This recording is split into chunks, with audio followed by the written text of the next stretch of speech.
We're live. How is everybody? Whew, I feel like it's been a while, but it hasn't because Julie and I did a live on Saturday night. Yeah, it's been a while for me. I did a live. Julie and I did a live. Yeah. Gotta mute the background, my bee. I did a live like a few weeks ago doing basically the same thing but by myself. But that was the last live I did recently, and then since then, I don't think I've been in a live in like months. Yeah, I don't know. I've thought about doing more of them, but also like, you know, it's a lot of the times I don't think about it until it's too late and like everyone's asleep. Like, whatever.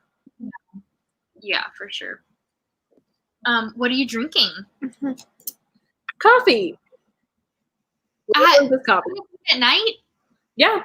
You know, caffeine doesn't really affect me. Okay.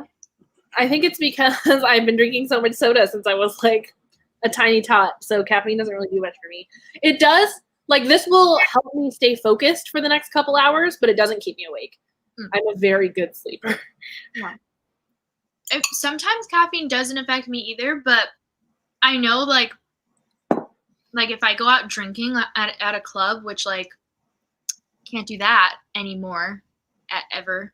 But anyways, when I could, if I would drink like a liquor and some sort of caffeinated soda, it tends to keep me up at night if I drink. But that's like also drinking way more than just like one cup of coffee, like caffeine wise.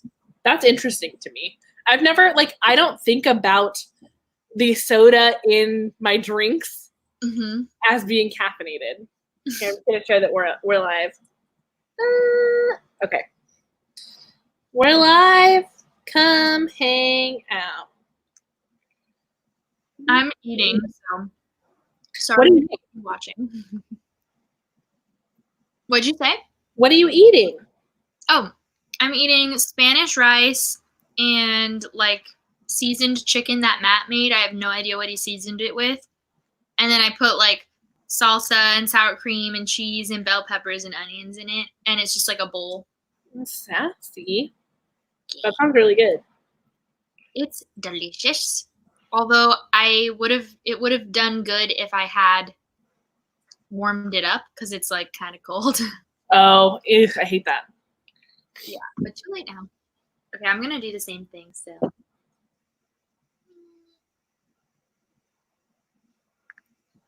Just posing. Be cute. God, this coffee tastes so good. I finally, with this cup of coffee, I taught Aldo how I like my coffee.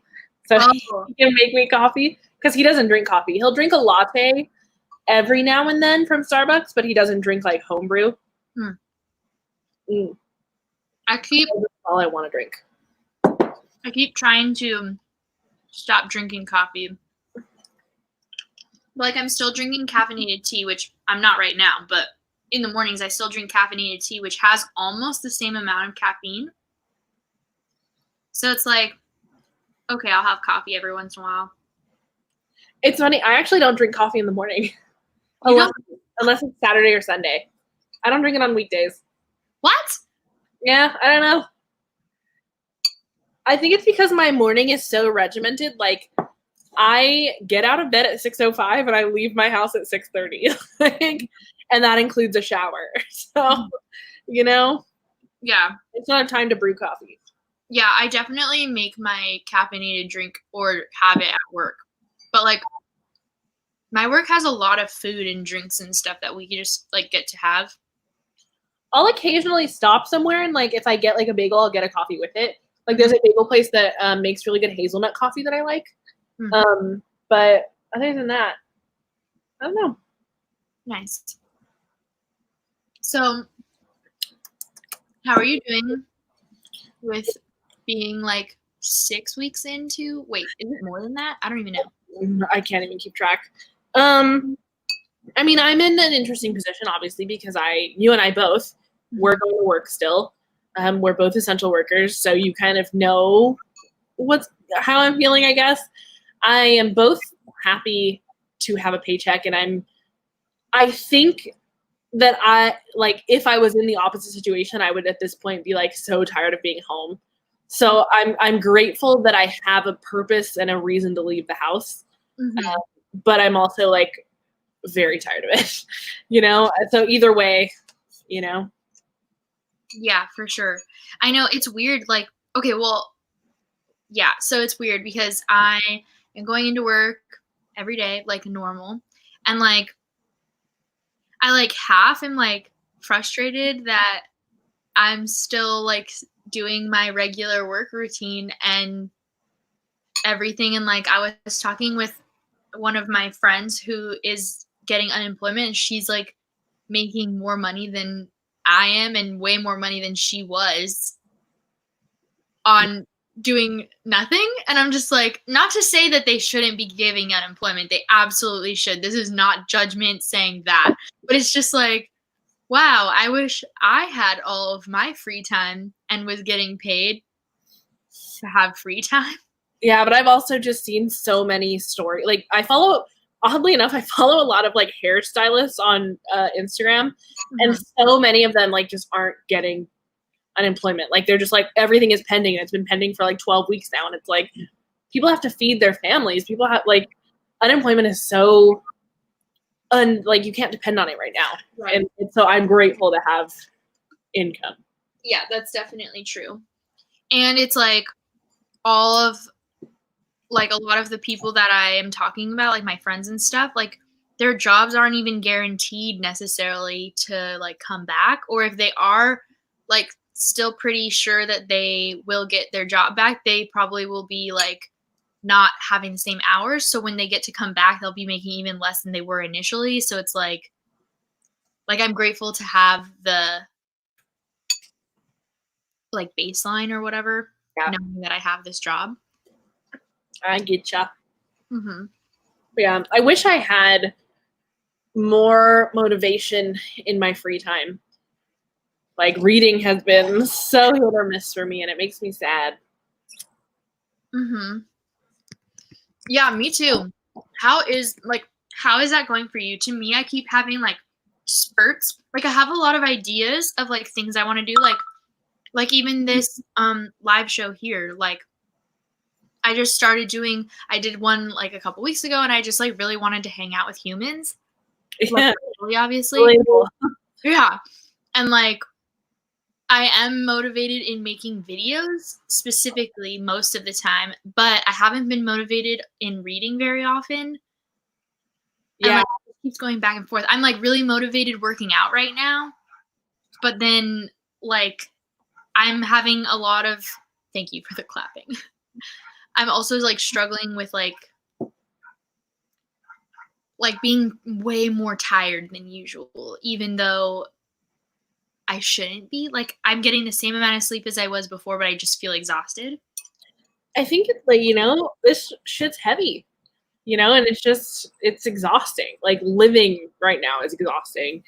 And especially like because not only do the two of us have jobs, but it's like we also have this like side hobby that takes a lot of work, and it's not just like making YouTube content, it's reading things to have things to talk about. And then you have two channels, so it's like I bow to you because I can't even get my life together on one channel. And I think me and Bailey started that podcast, which like I'm absolutely loving our podcast. I honestly wish I direct way more energy at that these days, which is part of the problem too, is like I keep saving like ideas that I would do for my second channel that I'm like, oh, but we should do that on the podcast. I love the podcast idea. I've been listening to podcasts. That's another reason too. Like I get a lot of my reading, you know this. Most of my reading, I would say like a good 60% of my reading is audio. And I want to listen to podcasts right now. And so everything I've been doing is like listening to podcasts. And I just restarted listening to Coffee with Rachel, which is do you ever listen to them? And there's like 300 episodes. And I just started, and I'm like, am I gonna re-listen to this entire podcast? Will I ever read again? I don't know. I've never re-listened to a podcast unless I'm like showing it to someone else. Oh, I think it's because I'm listening. They have a new podcast now that's Animal Crossing themed, and I'm like through everything that they've done for that. And I've been watching them on Twitch, and I'm just in like a mood where like I just want to hear them talk to me all day. I guess that's I mean, it's weird. They do this for a reason. But like my attention span on books just hasn't been great. Like I've started like 5 different audiobooks in the last week, and none of them have stuck. Although I did today start re-listening to The Hunger Games, and that's sticking. I want to do that. It's on Hoopla. It is? Yeah, the whole series is out on Hoopla. Maybe I'll start it. So one of the things that I, also speaking of like all of these ideas, one of the things that I want to do is, you know how I do like my Goodreads challenge pick and then have people vote for it? So in the past, what I've been doing is like trying to read that book the month of, but I think what I'm going to do is shift it so that you guys pick, like people vote on it and pick it, and that'll be the book I read the following month. And I'll do like a buddy read for it, just on like Twitter or something, like super casual, not like a true book club or anything. But I just like, I want to hang out with people. That's the problem. I just want more human engagement. I feel that very hard. I'm so like, for the most part, I like a lot of my coworkers, but I'm so sick of seeing them because they're the only people I see. Yeah, I feel the same way. And like, obviously I live with Matt, my husband, and David, his brother, and they're great. And then like I have a bunch of coworkers that I see all the time, but it's just like I miss hanging out with people that are like my friends. Like I just miss, I don't know what it is. I was asking Alda today. I was like, so now that they extended stay at home until the end of July, like when are we gonna have Cassie come over? Yeah. He was like, August, and I was like, I definitely am not like I'm not doing my due diligence with social distancing though, and like I'll admit to that because at work, like nobody is social distancing, nobody is wearing masks, including myself. So it's like, even just that alone. All day long at work. My hair is a mask that my grandma made me. Good job. Like, I applaud you because it's also like one of those weird things where it feels very like social acceptancy because since nobody's wearing masks at my work, I don't want to wear a mask because it's like, then I feel singled out. But it would be the opposite if everyone was wearing masks. Then you know what I mean? Yeah. I like for the last month or so, the majority of my office was wearing masks. And then it's just kind of turned into like everyone is just kind of like, nothing's happened yet. So people aren't wearing masks. And like I just keep overhearing people talking about like how this is a scam made by the government because I work with a lot of old people. And I'm just like, no, you're fucking stupid. Do not get anywhere near me. Like there's one specific attorney at my work who has not worn a mask the entire time. And he is one of those people who gets right up next to you and like chats your ear off for like an hour. And I'm so fucking sick of it. I'm so sick of it. Yeah. That's weird. I didn't even think about that because I work with a lot of people like my age. Like there's not very many people who are older. And most people are honestly younger than me. So I think that's part of why the like acceptance of the mask hasn't happened, but it's not because they think it's fake. They just think they're invincible. Yeah. Which is fine. Like I also get that. I'm having a hard time wrapping my head around this being as serious as we're making it, but I still like recognize that it is serious at the same time, if that makes sense. Like, because I don't know anybody who's gotten sick or especially anybody who's like passed away from it. Like I'm having a hard time wrapping my head around how serious this is, I guess. I understand that. I mean, I think I'm just very paranoid because like I live with someone who is immunocompromised, so I'm like, but I think what just bothers me is like I have one coworker who thinks that this is like all a scam but at the same time, she's talking about how she was in Spain in January and she thinks she had it then, I didn't die, so it's fine. And it's like, if I have to hear her talk about that anymore, I'm going to lose my brain. Mm-hmm. Like, and of course, does not wear a mask. Yeah, it's crazy. I don't know, man. It's such a weird time. I could report it to HR. Actually, funnily enough, I sit right outside HR now. And so she kind of hears all the same things that I hear, and we kind of commiserate together. But it's also just like I don't know, like I don't know. I'm sure if I wanted to make a stink about it, I could, but I'm already like, everyone looks at me weird because I'm one of like 5 people left that wears a mask all day. And I happen to sit in a place where I don't sit around anyone. You know, like no one sits near me except like I'm outside HR's office, but we're at least 12 feet apart, you know? So it's like, I'm not gonna cause a stink right now. I'm gonna save that until I really need to. Yeah. Yeah. And yes, it did get extended to July in LA County. I don't know about Orange County, which is where I work, but I live in LA County, and so does Chelsea. God, I forget that you're still in LA County. Yeah, I'm on the very edge. LA County is so huge. Yeah, it's huge. Because Cassie and I live probably like an hour apart. An hour apart, but it's only 26 miles. Yeah. Because life. Although right now it wouldn't be an hour. Yeah, you could get here in like 30.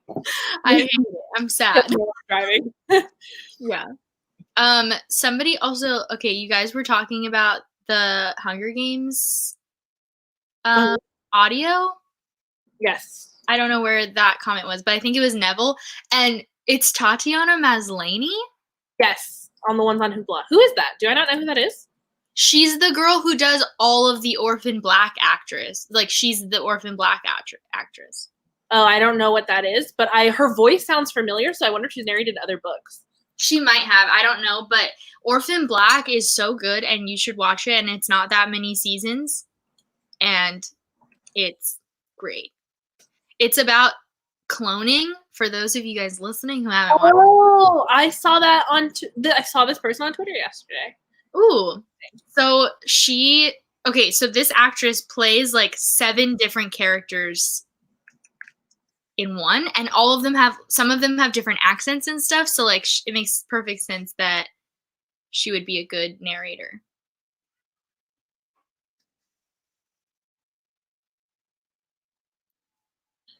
I guess I could have said this out loud, but I started typing it while you were talking. When all this is over, I'm going to invite like all the California book people I know to just come hang out at my house and have a drink and play board games. I know. All very excited about board games. Yeah. Have you guys has anybody who's watching, or Chelsea, have you guys opened up, broadened your isolation at all? Like adding in a family member or a sibling or a friend or something? My dad and my grandma stopped by 2 weeks ago now. But literally we stayed outside. And Aldo even stayed in the kitchen and opened the window and just chatted through the window. Cause they brought us masks and food. But they were only here for 20 minutes. Other than that, no one else has been in our house. Gotcha. No one else has been in our house, but we did go visit my dad and stepmom and brother. And so we went to their house and we did go inside and we hung out in the pool all day long. Yeah, I keep wanting to use my pool, but I'm no, not doing it. The pool at my apartment complex is locked. I can't use it even if I wanted to. Oh.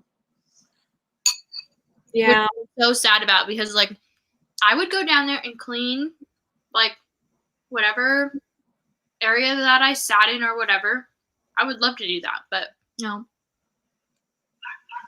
Yeah. But I did buy some chairs that I'm going to put outside on the balcony. My balcony here is really, really loud. There's actually a dog barking with my door closed, my window closed, and you can hear it. Yeah. Just a little bit though. You're fine. I can hear it really loud. You guys maybe can't.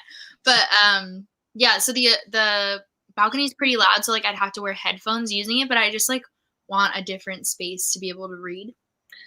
Yeah, I feel that so hard. I wish, you've seen my apartment building. There's just nowhere with grass. Like, we obviously, like, Aldo and I now in our newer the new apartment, like, we used to live in the same building but in a different unit, for those that don't know. We're now, like, on the street.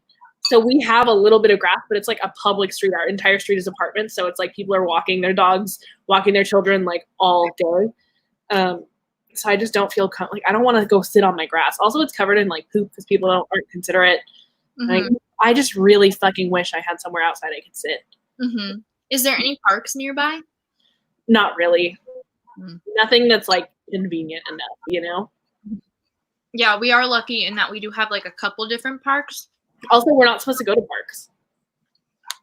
But I was going to bring my hula hoop and claim that I was exercising, and then you can. Oh. Well, I probably wouldn't do that. I don't know. I'm trying to do, not to say that you're in the wrong at all. Like, I know it's hard to stay cooped up, but it's like, I just feel so, I just want to do my part, you know? Like, I'm fucking sick of it. I'm so tired of being home, but, like, whatever, you know? Yeah, for sure. We'll see how I feel in a month. My birthday's next month. I know your birthday was at the start of this. It was awful. Yeah. I tried to claim that my birthday was in July, and now it's like, oh, well, I guess we'll be celebrating together, Cassie. Still here. Okay, so Denise was saying that her uncle comes by once a week, and she appreciates it, but Lysoling everything he touches is exhausting. And I was going to ask, like, have you guys had any, like, friends or family who are on the opposite side and who, like, really want you guys to come over or really want to come over, and you're like, how do I tell you no because you're family, but, like, no? Actually, no, I'm surprised because my family's kind of like, I don't know. I mean, my family is just, like, dorky, and, like, I'm surprised that they're taking it as seriously as they are. Because my grandma, like, my dad, my grandma, and my brother all live together, and my other uncle, and they're taking it very seriously because my grandma's 82. So they're, like, they're willing to drive by and, like, hang out 6 feet apart, but they, like, my grandma wore gloves the whole time and stayed in the car. Like, they're surprisingly taking it well. That's good. My family is, like, mixed. My mom's taking it really seriously and, like, hasn't even asked, like, to come over or anything. She did come by and drop off some masks, but I wasn't even home. My dad and my stepmom have been a little bit, not pushy, like, I feel like they've been very respectful, but they have invited us over, like, multiple times saying, like, hey, like, we're doing this, and if you guys want to come over, you can. And then my, like, grandma and family up north, which, like, we can't go see, and Matt's mom, too, they all have, like, well, my grandma is, like, in her 70s and not social distancing at all. She's still going over to her daughter's house, who has, so my aunt and her husband are both still working, and then they have 2 kids, or 3, 2 kids in the house, and their older daughter who lives out of the home is also coming over. And then they also go and visit, like, my grandma has he's basically my step grandpa, but they're not married or anything. And they've been going over to his daughter's house. And it's just like, you're not social distancing at all. That's the same amount of people you see every day other than the people in the restaurants. Yeah. I mean, what are you going to do? See, yeah, my dad is very extroverted, so he's been begging for people to come over. Like, that's me, but that is where, like, I feel like I am doing my part, is I've been very good about, like, you know what? Okay, let me figure out how to do all of my social stuff. So, like, doing this, and then me and Bailey and Sierra have been doing a weekly movie night, which I love. And, like, honestly, I've been seeing Sierra, who lives 3 hours away, way more right now than ever before. Because I love that. Yeah, so, like, there are like, I'm still trying to do my part in, like, I'm not going and hanging out with humans. Yeah, I will say I've been, I mean, we would do this probably once a month now, but now we're doing it every single weekend. Me, Madeline, and Jane have, like, a 2 or 3 hour Google Hangout every Saturday, and it's my favorite thing. Yeah. I'm so sad I was supposed to be in Atlanta tomorrow. Oh, no. Yep, and then 2 weeks ago, they were supposed to be here. Wow. Sad life. Yeah. I know, it's sad. We were supposed to be in Costa Rica in June, like June 17th, so almost in just over a month. Like, I'm not doing that. I'm not doing that anymore. I am debating though I canceled my time off in, like maybe like a week and a half ago, and then when my boss approved my cancellation, I was like, dang, I should have just taken it still. Like, yeah. Dang it. But I actually talked with my boss the other day, like on Sunday, and I was like, hey, can I still take some time off? Like, I don't know when yet, but can I? And she was like, yeah, absolutely. Put it in and I'll approve it. So that's good. Yeah, my work's been pretty cool about that, which is nice. I've been taking a day off once a week just to kind of. Yeah. How was the 410s versus 5/8s? Oh, I stopped doing that the first week because it was miserable, and I'm just using vacation days. I got an extra week of vacation not this year, 2 years ago now. I started with 2 weeks, and now I have 3 weeks vacation. Gotcha. Once you hit 5 years at the company, you get an extra week. And then your time rolls over if you don't use it all, so I have time. Nice. Taking a couple days off every now and again. Nice. I forgot. I'm going to start doing some face mask stuff while we're here, but I forgot to get a towel that's wet. So I need to go dampen a towel. I'll entertain the masses. Okay, thanks. I'll be right back.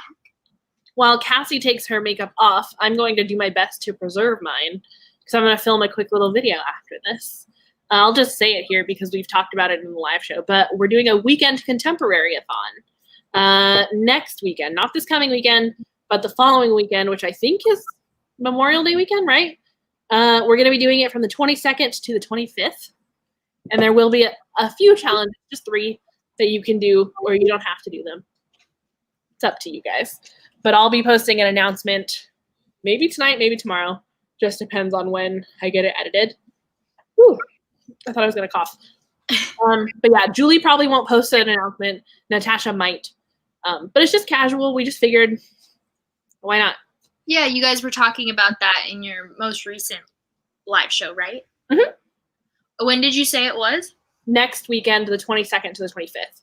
It's Labor Day weekend. Oh, okay. Not Labor Day, Memorial Day. Cool. Mm-hmm. Oh, maybe I should take that day off. I think I get it off, actually, now that I'm thinking about it. Yeah, I have it off, so I'll have a 4-day weekend because I have Fridays off. Nice. One thing that my work is also doing, which is like nice, but then there's like stipulations that annoy me. So they're actually paying us $2 extra right now, up until the end of May. But it was originally only up until May 5th, and then they extended it. So I don't know if they're going to extend it again. But in order to get it, you have to take no time off, no sick days. You have to maintain your like scheduled hours. Like if you're 40, because our work does 32-hour full times and 40-hour work time full times. So if you're a 32, then you have to maintain at least 32, and if you're a 40, you have to maintain at least 40. Interesting. Yeah, and so there's like these stipulations which are like frustrating for sure, because it's like, one, if I get sick, like then I lose out on all of the 2 weeks worth of pay, because it's like per pay period. Yeah. But then also like like I don't know. I feel like on some level I do understand, like we're an essential business, we're healthcare, like we're mental health, we need people to show up. But at the same time, it's like, can you not recognize how your employees need to also take care of themselves during this like unprecedented, stressful time? I do think it's weird that they put stipulations on it, you know? No, just give me it for the hours that I work. Like, you don't need to pay me the $2 an hour for like the expected time that I didn't work. But I don't know. It's just weird.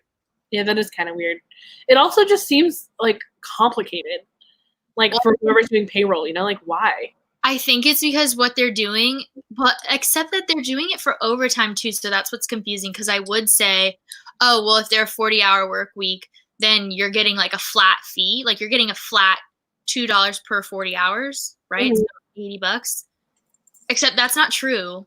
$80 a week, I guess. But that's not true because you're getting $2 an hour for your overtime as well. Interesting. So it's like it's not because it's a flat rate, because they're still that just seems so complicated. Yeah, I think it literally is because they don't want people calling out or taking time off when that is so weird. All of this is going on. My job is the complete opposite. Like, they're basically encouraging people, like, if you don't feel like being here, don't come. Which is interesting because usually it's not like that. You work in a law office and, like, all the courts are closed, right? So, like, I'm curious. The courts actually are closed for physical appearances, but there's a new system set up where everything is done via court call. They are getting their stuff done. Yeah. I mean, a lot of the hearings are being moved. A lot of the things are being rescheduled. Like, it's definitely not a perfect system, but a good majority of the cases are still going on. Interesting. So it's interesting. A lot of the attorneys are working from home, though. Like, they're not coming into the office because they don't have to, which I appreciate. Like, I appreciate that they're not coming in because it's less exposure for everyone. Yeah. It does kind of suck to be, like, at the office as, like, an underling when the attorneys don't have to be there. Yeah. But I also, like, I would rather them not be here, you know? Yeah. Like, I'd rather just be grumpy that I'm there. Yeah, I feel that too, because all of it's kind of complicated, and I don't want to, like, get into the specifics of, like, where I work and stuff, but very, very basically, so, like, mental health, each house that we have has a clinical team, and that would be the specific therapists for the house that work with the individual clients. But then we also have outside providers that are either therapists as well. So they'll run things like art therapy or music therapy or things like that. And they're clinically licensed too. And then we also have other outside providers that do, like, yoga and CrossFit and things like that. And everyone who's an outside provider, all of those clinicians and other providers are on Zoom now. Although I think they're coming back soon, but that's a whole different thing. So they're all on Zoom. The only people who they could choose is the clinical team that's on site. Mm-hmm. Those ones could choose to stay, and then they would also be offered the hero pay thing that I was just talking about, the $2.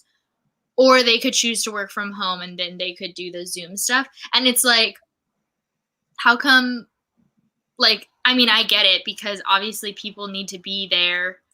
Like, we're direct care. There are clients here. We need people. But, like, whatever. I don't know. It's like, it's so complicated because I'm like, how come they get to work from home?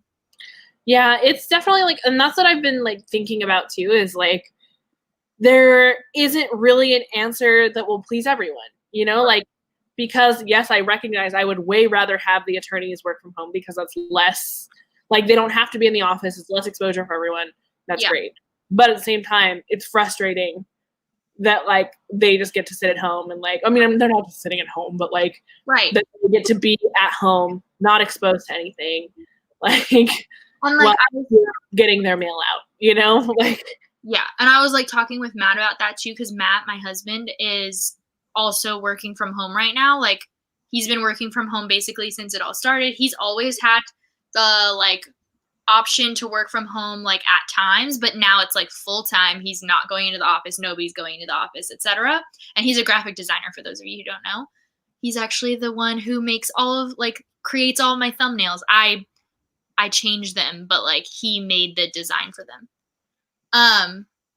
But yeah, like, it's, I've talked to him about how, like, yes, I get that you're stressed too, but, like, you're not going through the same experience that I am by being an essential worker going into work every day.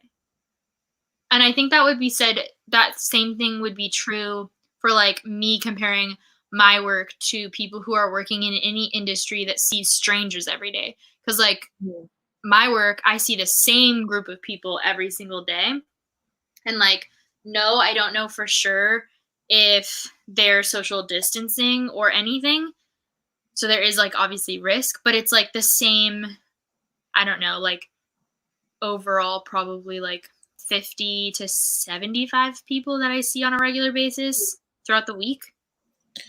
Yeah, I mean, it's definitely not like retail or anything, but we have depositions and stuff, and like not all of them have been canceled. So we do have, people coming into the office and they're supposed to wear masks, but they don't always wear masks. And like, Right. I have to cover reception a couple times a day, like just if the receptionist has to go to the bathroom or like if the receptionist wants a break or whatever. Yeah. So in that like 30 minutes a day, I'm just up at the front desk, like exposed to anybody, and I'm just like, great. Yeah, I feel like I recognize that that's probably a different experience than like what I'm experiencing. Same as my experience is different than like Matt, who's still working full time, yes, but from home. I think it's different. And then, but also we have such a different experience from like grocery store workers, hospital employees, like, it's just, there's no, like I said, there's no right answers. There's no like right way to be processing and experiencing this. Yeah. Yeah, I agree. And like, I think I see a lot of like people either saying like, oh, like I'm talking about social media stuff. Like there's like a big push right now of like productivity and using your time and like learning something new or whatever. And then there's also a lot of social media that's on the opposite side saying like, you don't have to like start a new hobby to be like doing this, right? And like, I think all of those options and sides are right. Like, yeah. If you're bored out of your mind and you feel stir crazy, then yeah, pick up something or articulate some sort of craft or whatever. Versus on the other side, like if you're so anxious or something, feeling anything that makes you not want to do anything, then don't feel obligated to like pick up a hobby. I definitely am like firmly in the middle at all times.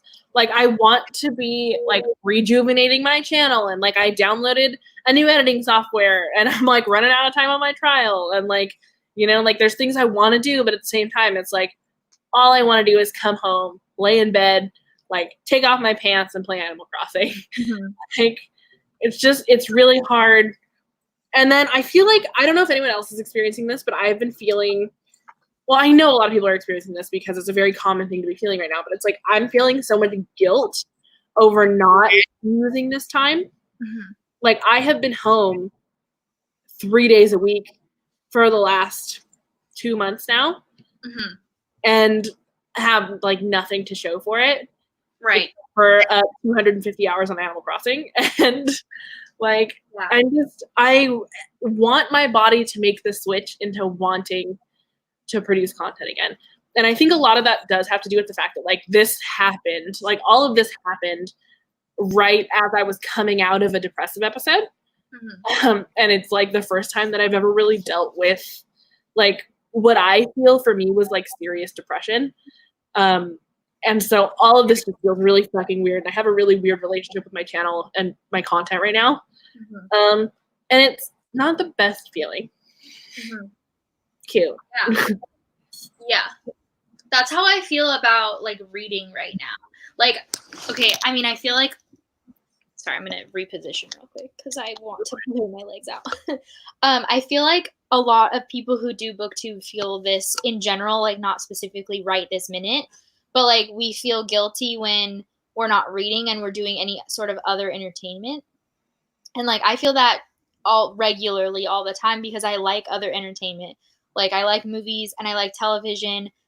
I'm not so much a gamer, like I've never really been into games, but like I said, I have a lot of other things that I like to do for fun. Uh-huh. And then you feel guilty. And I feel like right now that's been really, really bad for me specifically because it's just like every time I'm either like I'm mostly just taking forever to finish a book. It's just taking me so long. Also, like you have new factors introduced to your life too. Like you have a roommate that you didn't have, and like, yeah, which like some slack. Yeah, like that has been affecting my filming style mostly because I'm like, well, I've talked with you about this like off, not on live before, but like I'm always so embarrassed to have to film in front of Matt even. And now because we have David who's living with us, Matt's desk where he works and games and lives his whole life basically, the desk is in the same room as my space that I use to film. So like on Fridays or Saturdays, which is when I film because I work full time, he's there. Yeah. And then on top of that, sometimes David is like most of the time I try to film when David is doing something in his room, like gaming or something. But like sometimes he like comes out and he's like moving around and I'm just like, can we not right now? Like I can't control that. I can't tell everybody to stop moving. Yeah, I mean, it just makes me think back to that time that, God, I need to reach out to Spencer. I haven't talked to Spencer in a while. But when you and Spencer were over and I let you guys watch that little bit of my raw footage and it was like bearing my entire soul to you, which is interesting because like I film in front of another person. Like Aldo is here at all times. Like he's there right now. You know, it's just, but I guess it's different to expose yourself like that to like someone who knows the process. Or who not knows the process, because Aldo knows the process, but like does the same thing just in a different way. Yeah, because like I and I also am just weird about people watching my videos with me in there. Like you've done that to me before too, where you're like you turn on a Sassy Cassie video and I'm like, please don't do this while I'm here. Why are we doing it? With the chat open, people are saying hi to you. He says, oh, he's too far away to read my screen. He's in here. Oh, cute. Our new apartment is just so big, but he's so far away. It's so nice. I watched back my moving vlog a couple weeks ago. Just, I don't know, nostalgic. My old apartment was so tiny compared to this one. This one is not it's not an especially big apartment, but it's like leaps and bounds bigger than our old place. So it's like, I still love it so much. Yeah, and your apartment is like really nicely set up. Like the way it's laid out is very nice. Ours, I do not like our living space at all. I feel like I told you that when you came to it. I don't like it because it's like this long, like our whole, technically it's like laid out where it's a dining space and a living space. Like, no, it's not. It's all one awkwardly long living room. Yeah. How do I nicely position everything? It's very weird. Yeah. I think it's laid out really, like, especially now with the desks from, like, what I can picture in my brain. Like, I think it's laid out the best way it could be. Yeah, I agree. This is also, like, we had our, well, okay, when we moved in initially, Lauren lived with us, my sister, so we also had our desks in the living room, but Matt's desk was originally the one that was in front of my bookshelves. And mine, did I even have a desk out there? I might not have even had one. But I like this setup more where my desk is in front of my bookshelves because normally I would do this type of thing in front of my bookshelves. I didn't tonight because Matt was gaming and I didn't want to deal with him yelling because he's a yeller when he's on his game. He is a yeller from experience of FaceTiming with you. Yeah, I'm just like, why are you screaming right now? Like, what are you doing? And then he gets mad that I talk loud and I'm like, bro, you are yelling. Yeah, Aldo doesn't yell very often. Sometimes I'll be like, fuck, or something, but like not like crazy. It's only if it's like he's real frustrated. Well, does he play with other people or he's playing like one-on-one games? He plays with himself. Yeah, that's the difference too. Matt plays with his friends. So he's like on there talking with his friends the entire time. And then when something happens, he's like, no, go right, go left, shoot him, kill him, do something. And I'm just like, why are we doing that? Yeah. I don't want it. Although I've been playing Animal Crossing with my siblings, like me, Aldo, my brother, and my sister will all just like probably like 3 or 4 times a week we'll just go to each other's islands and like hang out. And I'll just have my phone on like a speakerphone so that we're all hanging out. Yeah. And I get a little loud. And I'm just like, ah! And that's not even like a frustrating game. So I get it. I sympathize. Okay, so tell me the secret. What is Animal Crossing? Animal Crossing. Okay.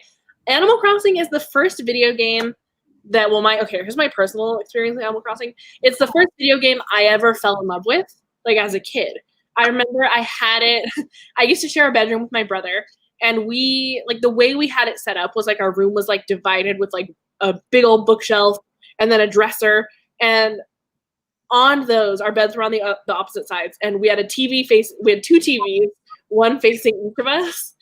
And we would like turn, I remember having the GameCube plugged into the TV so that I could play Animal Crossing. And then he would be like in summer school or whatever. And I remember turning his TV around so that I could play music off of the PlayStation plugged into the TV while I would just play Animal Crossing all day. So I have loved Animal Crossing forever.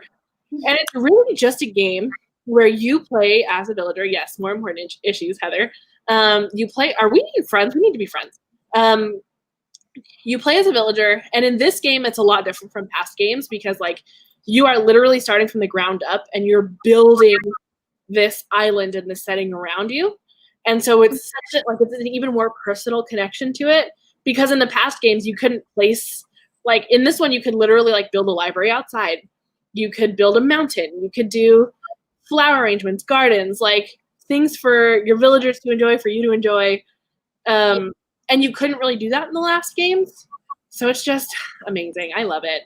So you like build this island and then like, don't you like sell things? I just see you guys on Twitter all the time saying that you have stuff. And I'm like, what does that mean? Well, okay.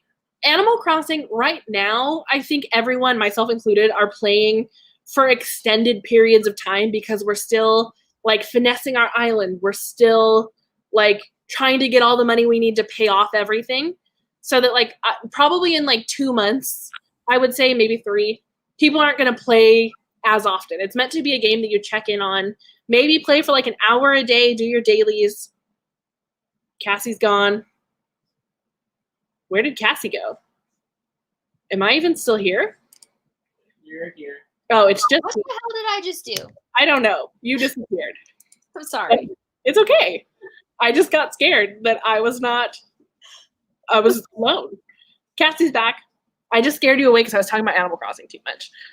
I think I was trying to scroll up to like see if there was more things to see like in our chat, but then I accidentally scrolled like left so that it made me go back, and then it took me to like the previous screen, and I was just like, oh no. Cassie did leave the island. Oh gosh, yeah, I've never been on the island, so. Well, whenever quarantine is lifted and you can come hang out, we'll show you my island. I do think I created a gaming channel, and I'll probably do at least one stream on there so that people can see my island. Yeah. But Kokomo is a work in progress. Is that what you decided on? Yeah. I remember you talking about like the two or three different names you were talking about. Remind me why you picked Kokomo. What is that? I just picked Kokomo because I thought it was really cute. Like, I was like, I love the song. Like, I just thought it was really great.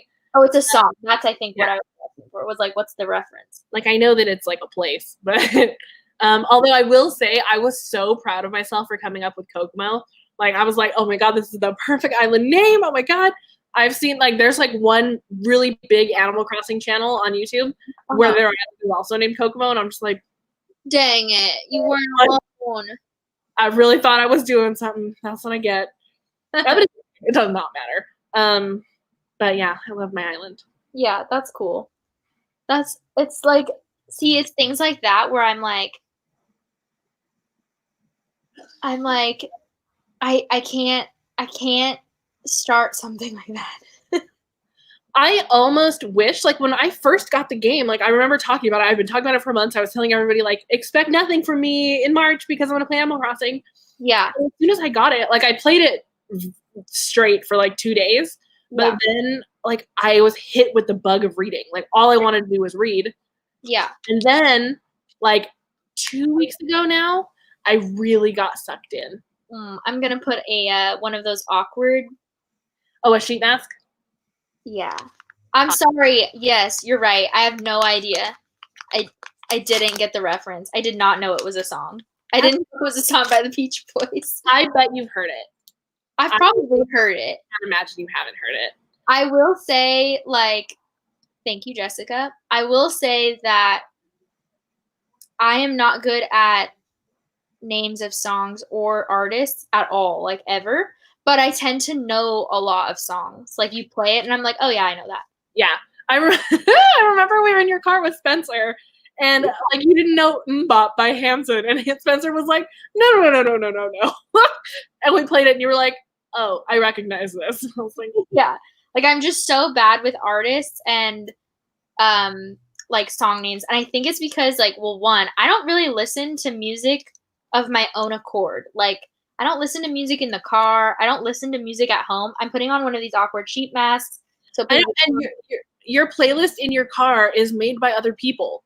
Yeah, so like the playlist that I do play is absolutely made by other people who come into my car. Like I don't know anything. Like I just Ariana Grande songs on it. Yeah, which I love. Like I love Ariana Grande. I actually was just listening to the only other thing that I do also do is like I'll find playlists that other people have made for like working out, but that's like I'm not really paying attention to the songs in that. I'm just like looking for a good beat that makes me focus.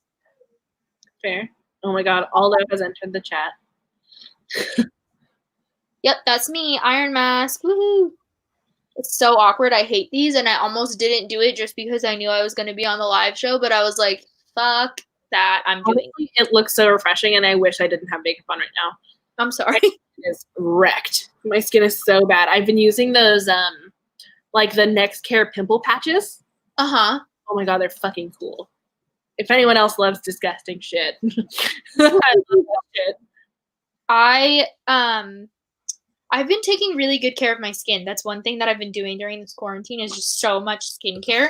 So like, for those of you who didn't ask, because nobody asked, but I'm going to tell you about it anyway.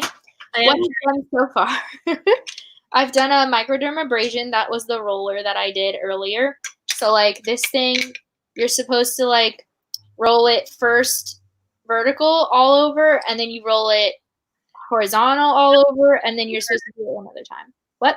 Is it the pokey one? Yeah. So this thing like basically makes small like hurt. What's the word I'm looking for? This is another thing that's been happening during quarantine is I can't think of words. Punctures? Yeah, like small like yes, punctures. They like make it it like hurts your skin, like small cuts basically. Yeah. Microderm abrasion. Yeah. That's why it's called that. And what it's doing is like it's making the healing happen faster and like more precisely, and it's supposed to help with scarring, which I have a lot of acne scarring. Sorry, I have Aldo bought one because he heard that it like he has two little patches right here that just don't grow facial hair, and he heard that it helps to grow that, but he's never used it, so maybe I'll use it on my skin. Yeah, and like make sure to clean it because that's a thing that you need to do. Yeah, tears. That was the word I was looking for. It makes small tears or like cuts in your skin.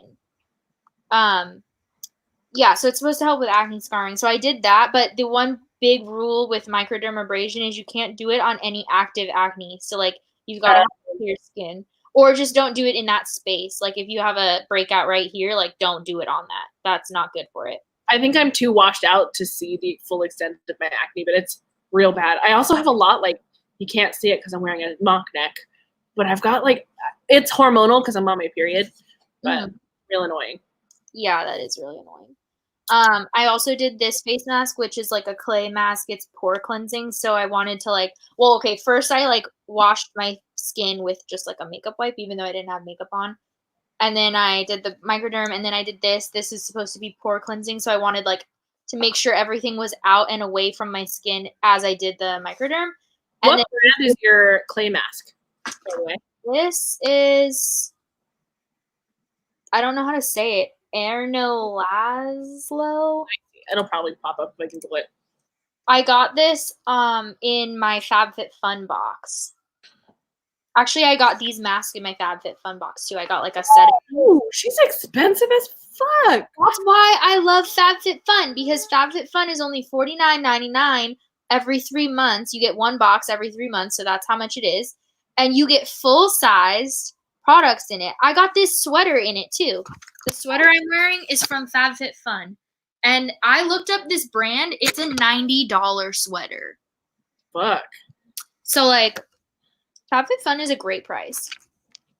Highly recommend. I have a $10 off your first box, like, thing in the description if you guys are interested. It's The not mask alone, Cassie, is $48. this one. Yeah. Yeah, so these things come in different things, but like yeah, they always estimate the FabFitFun box is like the average, like all of the products put together would be over $200. Wow. And you're paying $50 for it every 3 months. It's amazing. I love it. It's the one thing that I've kept. Like I got rid of so many of my subscriptions and stuff because I'm like, okay, we're going to go into savings mode. Like I don't know how likely it is that my job will stay. Like I wanted to make sure that I wasn't spending an excess amount of money, and one thing that I kept was this box because I freaking love it. Ooh, yes. I really like a mud mask. Like a I do too. Yeah, and this one's clay, which I also am a big fan of. So then I use this one. This is Karuna, Karuna. That's the brand. And the one I'm using today is the Age Defying Face Mask, which is for sensitive skin, and it's supposed to reduce the signs of aging, which I don't know what that means, but it's also supposed to help restore moisture, which is what I wanted. Because basically the big thing that I think is really important when you're doing microdermabrasion, that day you need to make sure you're focusing not so much on like the tightening or the brightening. Like you don't want to do too much rough stuff to your skin because you've already done so much to it with the microderm, so make sure you moisturize. Yeah, I just bought a bunch of new masks and they were all, I used to think that I had oily skin, but I only have an oily forehead, like because of my bangs. Like I need to focus a lot more on, like I get so dry right here. This is like my driest area. Interesting. I don't know why, but it's always right there. I'm super dry. But everything else is also really dry. Yeah, I am definitely an oily motherfucker. I'm so oily. It's so bad. Ooh, a good eye cream. I know one. Wait, I'm out of it though. I also need an eye cream because I have a feeling that I'm gonna have to have, like, I'm not against plastic surgery, it's just not my thing. But I do think someday I'll have to have like an eye lift because I have droopy over eyes. Mm-hmm. So I feel like someday they're gonna be like in my face. Yeah. What I would love to do, which you can't really see with this mask on, but I just have like such dark circles under my eyes, and it's totally genetic. Like all of my family has them, and they'll never go away. Like unless I get something done to them, but I don't know what I would even do to them. Like I guess bleach them, but I don't really anything that's like plastic surgery. I like personally really don't like the idea of, except I will 100%. If I ever have the money to do it, I will get veneers. Because I have really bad teeth. I've never noticed that. No, it's not like visual. It's not like bad teeth like crooked. It's bad teeth like cavities. And veneers are porcelain, or ceramic or something. I have in shot 3 fake teeth. You really? can't tell. Mm-hmm. What? Yeah. So these 2 are not mine. What? Are they veneers? Is that what they are? They're I don't know if they're veneers. I think maybe. So the veneer is the kind that like basically they like shave your tooth down and then put porcelain on it? Yeah, that's what I have. Okay. Because I have, I mean, as we talked about earlier, I have been drinking soda from a young age. And my, like, it just, I wasn't supervised a ton as a kid, so I wasn't like encouraged to brush my teeth all that often. Mm-hmm. So I have like half of my teeth, if not more, have cavities filled in now. I've taken care of them as an adult, but bad teeth. Yeah, I also have really bad teeth, but again, it's genetic because my mom also has really, really bad teeth. She's had so many root canals in her life, and she takes good care of her teeth. Yeah, I need to get my wisdom teeth removed, and I'm so not looking forward to it because, like, I don't hate the dentist. I actually have a really good relationship with my dentist now because I've had so much work done on my mouth. But like the wisdom teeth thing, my mouth is so crowded that they're gonna also like, as well as taking out the wisdom teeth, they're gonna have to pull a tooth. Yeah. And I'm just not looking forward to it. I've had a tooth pulled on top too. You can't tell. It's back here. Yeah, my mom also is like missing. She's like, you can see it if she's smiling really, really wide. And it's just like right back there. So you can see it. I wonder if you can see mine. Kind of. Maybe. Yeah, maybe on the top. Hers, I think, is maybe one tooth in front of yours. Yeah, that's a little further. Yeah. I think they would keep this wisdom tooth so that it would fill in that gap. But okay. Whatever. I'm trying to find that eye cream that I'm talking about. But, like, you can't just search eye cream. Yeah. You can find it. And yeah. I don't think it wasn't expensive. What's some brands that are, like, that you see a lot? I'm not like there. Like not Olay, like even not Elf, but like something like it. I don't know. I'm using a Drunk Elephant moisturizer. That's also pretty expensive. I probably won't rebuy it. It's good, but it's not $60 good, you know? Yeah. I want to try this. This is not a moisturizer. It's like an acid peel. But I want to try it so bad. Let me see. I have one from Ordinary. Ordinary? Yeah. They, like, I don't know, Madeline has been trying to help me with my skin because she is a skincare goddess. Madeline has the best skin I've ever seen in my whole life. Yep. And she's been trying to help me. And I just don't feel like the chemical peels, I don't feel like they do anything for me. Oh, okay. Like, I think I've done chemical peels before, like during a professionally done facial, but I've never done one on myself. And so that's the one my friend was just talking about. I put it in the chat from the Body Shop. She said it is like her favorite thing ever, and it peels everything, and then I don't know, so weird. From the title of this, it seems similar to the one that I have. Okay. If you ever come over, we can do whatever it's called, the chemical. It's like, I mean, it's not, you leave it on for 10 minutes. It's not like it's like, yeah, ridiculous. I just don't feel like it, like, I know you're not supposed to exfoliate your face, like, but like maybe that's why I have such terrible skin, but like, I just feel like I have to scrub off the yuck. Yeah. Like, well, so my friend who was talking about it said that she did it, and then she basically like just rubbed it off, and like she could see the dead skin coming off of her. Maybe I'll do the chemical tonight. Spray this on my skin. This is this is also from FabFitFun. Avene thermal spring water for sensitive skin. Hypoallergenic. The whole bottle is in French though, so I don't know what's in it. And I don't know why they didn't give like an English like anything with it. Like I just want to know what's in it. Are these full sprays? But it's like an aerosol. It's very weird. It feels like I'm spraying hairspray on my face, and it really freaks me out, honestly. I think I'm gonna buy. I bought some. Like I did a Sephora order because I wanted to buy a new lipstick. I can't remember. Have we talked about the Fenty Mademoiselle lipsticks? They're amazing, and if you don't have them, you need them. I bought a new one, and I bought a bunch of face masks just to fill my cart, you know. Yeah. But like, I ordered it like a month ago, and it still hasn't been shipped. So. Oh, cool, fun.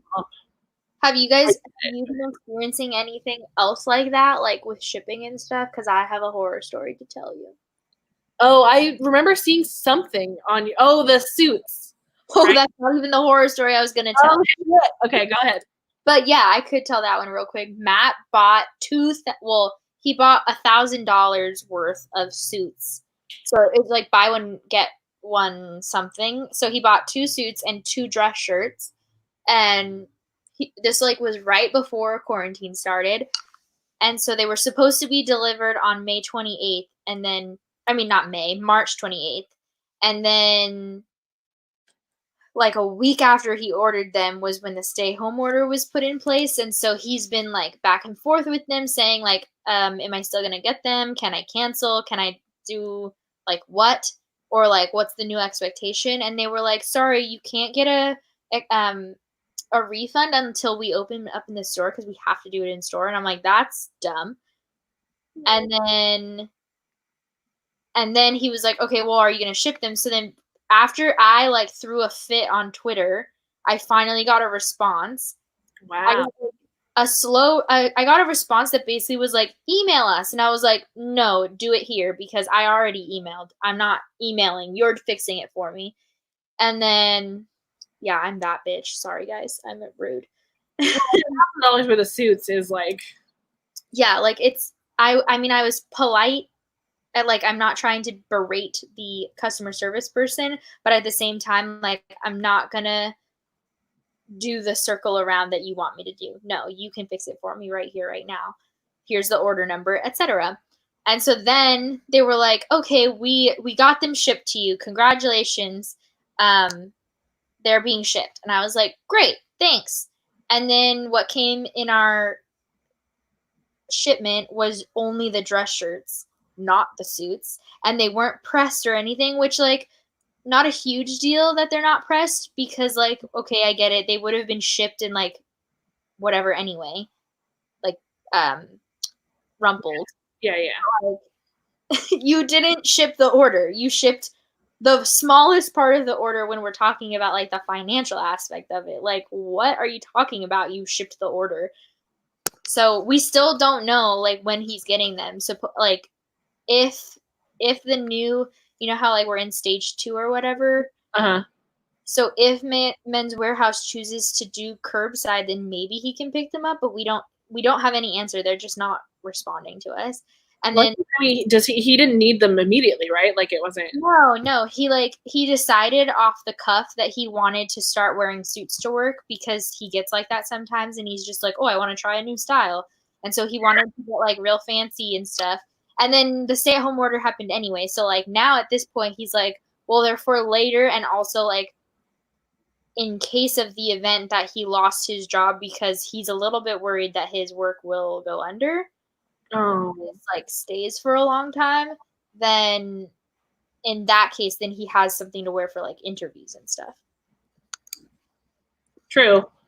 Yeah. And I mean, a good not for like I don't need a suit, but a good suit's good to have. You know, like dress clothes are always good to have. Yeah, for sure. What annoys me is that he wouldn't go get a suit when it was my best friend's wedding. Now he gets one. I'm like, how dare you? What did he wear at Bailey's wedding? He wore the same outfit that he was like a groomsman in the year before. So it was like dress pants and a button-down shirt and suspenders. So it looked nice. But I really wanted him to wear a suit and he did not. So I was just being cranky about it. I think you've inspired me, Cassie. I'm going to place a giant skincare order. Ooh. Now. What else have you bought anything like crazy in this time? When quarantine started, I really fucking went nuts. I bought I've talked about it everywhere. I use ThredUp a lot, which is like an online thrift store. I have not touched it in a month, and I'm very proud of myself because I was placing orders like twice a week. Because the thing about ThredUp is like what's on there is only on there for a limited time. You know, like you get what you get, and if it's gone, it's gone. Mm-hmm. So I was doing that a lot. And then I also just I was supporting a lot of, and I still kind of am, but not, I had to cut back, like small independent creators. I made some big Etsy orders, just for I bought some mugs, I bought some stickers. I just bought things because I went through a phase where I was like, I know that I'm working, I should be supporting people. And other than I've been placing a ripped bodice order every time I get paid. Just for that, I'm done. I need to stop shopping. Yeah, I actually bought from ThredUp too, and I got 3 pairs of pants and a shirt, and then 2 pairs of pants and the shirt. The pants didn't fit, and then the shirt was I thought that it was black and white striped, but it was actually black and that like weird shiny gold material. Like it was ugly. And so I sent those 3 things back. So I've never sent anything back. Yeah, it's free returns and you get full refund if you get credit. And then you get like 80% back or something if you get cash back or like your credit back like onto your card. But I chose to get the store credit because I'm trying to find pants. Like I just need to replace my pants. All of my pants are like at the very threadbare in the thighs. Like woohoo. That's hard. My thing with ThredUp is like I would say 85% of the things I get on ThredUp are from brands I already know my sizing in. Yeah, that's what I realized I need to do. So what I'm already like I've already saved so many. I really like the Wild Fable jeans. They're usually at Target. Yeah, I love them. Those are the 2 pairs of jeans that I own that I wear all the time that have holes in the thighs almost. So yeah, I keep liking it every time that I see it so that hopefully they'll be nice and available when I get my refund back, which I'm guessing will be sometime this week because like it's just regular shipping. So unless something crazy happens, the one thing that I don't know how to do is to check if my refund has like arrived. I wouldn't know how to help you because I haven't done it. Yeah, I have no idea. I've actually gotten pretty lucky on ThredUp. I would say I've probably ordered, since I found ThredUp, maybe like 50 pieces. It's been like 2 years. Like I've been buying on ThredUp for a while. Maybe less than 10 probably haven't worked. And even then, like I just save. I have a bag of clothes that I save for Madeline and Jane whenever they come. So someone will use them, you know? Yeah, for sure. Yeah, like it's very, I mean, it does say, like it shows me, okay, so like when I go into my account, it has, I always forget, like StreamYard is like not mirrored. Okay, so it has your orders and then it has your order returns. So when I click on order returns, it has like my shipping label and stuff and like the information of what I said I was returning. But it doesn't say anything about like not received yet or received or what. So I have no idea how to do that. Also, this makes me excited. The Drunk Elephant Jelly Cleanser has been so helpful for your oily skin because like I need that. I've used that cleanser. It's really good. I'm going to have to try it out. Right now I'm using the Arbonne cleanser because my friend Bailey is an Arbonne consultant, so I'm like trying to like support her in her business. I also actually I bought the 30 Days of Healthy Living kit, which is like technically an Arbonne consultant kit. I don't know if I'm going to like sell anything yet, but I bought the kit to like try it out because it's all just like products for you. You're not like buying stuff to sell. So I'm curious to see how I like it. That's one thing that I bought during this time. I just spent like almost $300 on that, but it's like all like supplements and stuff. So it comes with like 2 protein powders, a fiber boost supplement, like a multivitamin supplement. Nice. Other stuff that I can't remember. Got my back, sorry. I have to move around a little bit. We can start wrapping it up too if you want. We can stay for a little bit. Okay. But I'm also like, I'm just along for the ride. Whenever you're ready, I'm ready. Okay. Looking at face masks in the background. Yes. Let's see. Oh yeah, I absolutely feel this. Like shopping on Amazon instead of like going into the store. Like I've been doing that so much more than usual. Okay, so Denise brought up books. She said she's on a self-imposed book buying ban because it would be constant orders because look how much they're discounted. Yeah, true. But we were talking about reading a little bit and like how our reading has been like negligent. But Are there any books that you've been like, ooh, this was the one for quarantine? Like, I've loved this so much. Did I read Beach Read while I was in quarantine? I mean, you talked about it during quarantine. Let me check when I read that. But Beach Read would be the one. I just haven't, like, this year has been such a strange reading year for me in that I haven't, like, the only book I've read that I would, like, lay down my life for, which, like, a little dramatic, so maybe not even that, but, like, books that I've loved has been Beach Read. I haven't read any other book that I think I'm like, yes, this is going on my top 10 of the year for sure. Yeah. The only one that like comes to mind is Heart and Body World. Yeah, Heart and Body in the World. It's my favorite book of the year so far. It's so good. God, I need to read Radiance, Heather. Radiance. I have it somewhere. I feel like I know that one. Everyone's talking about it right now. It's a fantasy romance. What? Why are you talking about it? Jean, Bookish Thoughts, sent it to me. Oh, cool. And she loves it, and I need to read it. I love Jean. Jean was one of the first booktubers I ever found.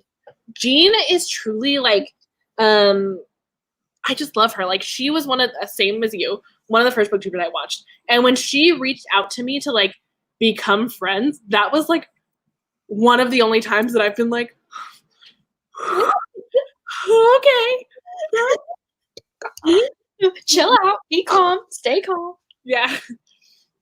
But she's okay, so the other day, this is so dumb. The other day, this girl named Katie Yovan, she's a, well, I don't know if I'm saying her name correctly, but she's a fitness person on the internet, and her Instagram is way more popular than her YouTube is, but she has both. And I did one of her live YouTube workouts, so like she's working out live and telling us what to do online, right? So I did it with her, and then at the end, she's like saying, okay, how are you guys doing? Like, how do you feel? Blah, blah. And I wrote like 100% dead and damp because I'm dumb and just like to say shit like that. And she said it out loud, and I was like, like, so it's just so weird how we still do that. Like, it's fun. It's cool. It's, yeah, no, it is cool, but like at the same time, it's like, I'm so embarrassing. Why am I? It is embarrassing. There's actually a girl who I watch on YouTube who I know she lives in my area. Like, she has like not a regular YouTube channel, but like she's not a booktuber. She has like a lifestyle channel where she does like home tours and stuff like that. Okay. She has like, I think she has like, I don't remember how many subscribers she has, but she followed me back on Instagram. And she'll like respond to my stories sometime, and I'm like, don't look at me like you're an actual like cool YouTube person. I'm just a book person. Like, what is her name again? Let me see if I can find. Oh, okay. So 72 subscribers is not anything to look down on. But her channel is Andy Arbo. And I just love her channel. Like, I love her personality. I think she's really fun, and she does a lot of like DIYs. And yeah, like I just watched her when she did a video. She did like a declutter video, and that's how I found her channel.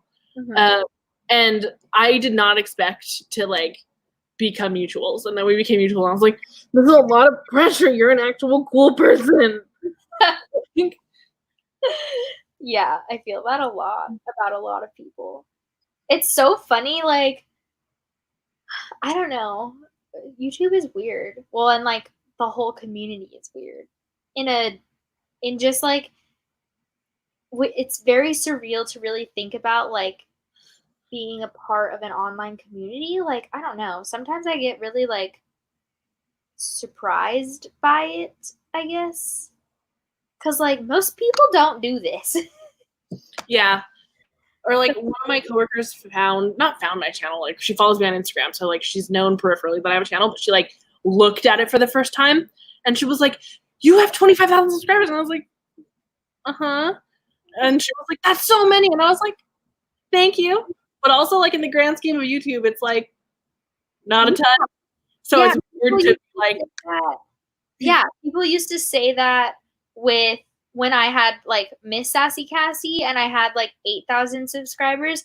If people like saw my channel, or like every once in a while I'll like talk about it. Like a lot of times at my work we'll do things like, oh, like share like a random fact about you that no one would like guess. And I'm like, okay, I make YouTube videos, like easy.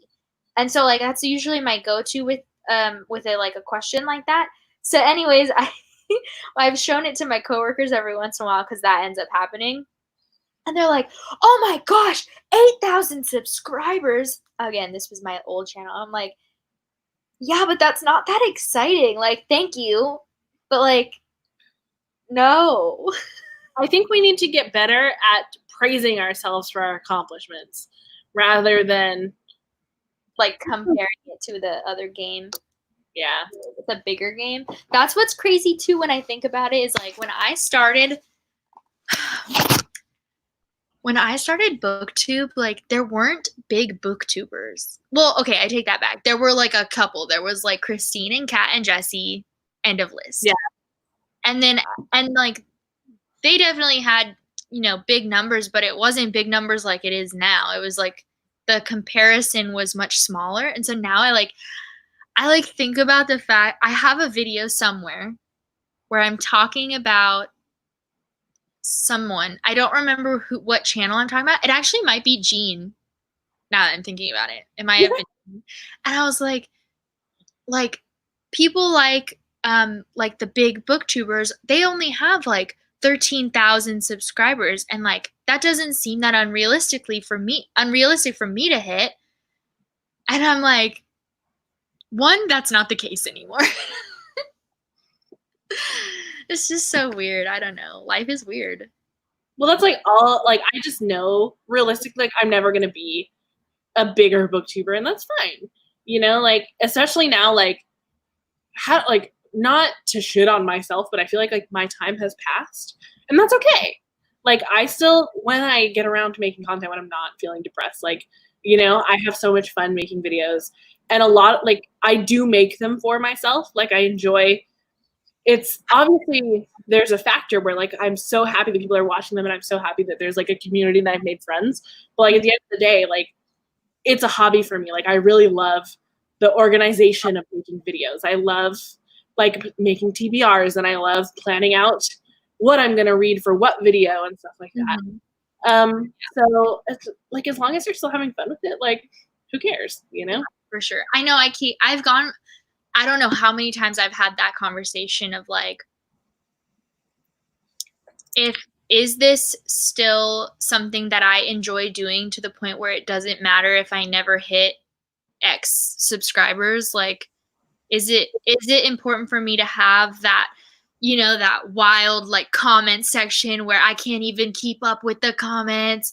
Or is it really just about like knowing that like the few people that I've become close with and like that I really share this for is watching? Because like I have those people like JG, she comments on every single video of mine, and like it just makes me happy to like chat with her a little bit and like tweet and whatever. Mm-hmm. And like, so I have that conversation a lot of like, is this still fun enough for me to want to keep doing it? Because it's a lot of work, but like I like doing it. It's just fun. Like, obviously it's no secret like that I've been struggling this year with producing content just because of like I went through some things at the end of last year that sent me into like a depressive episode, and you know, it happens. But since that, I've really struggled with casual content.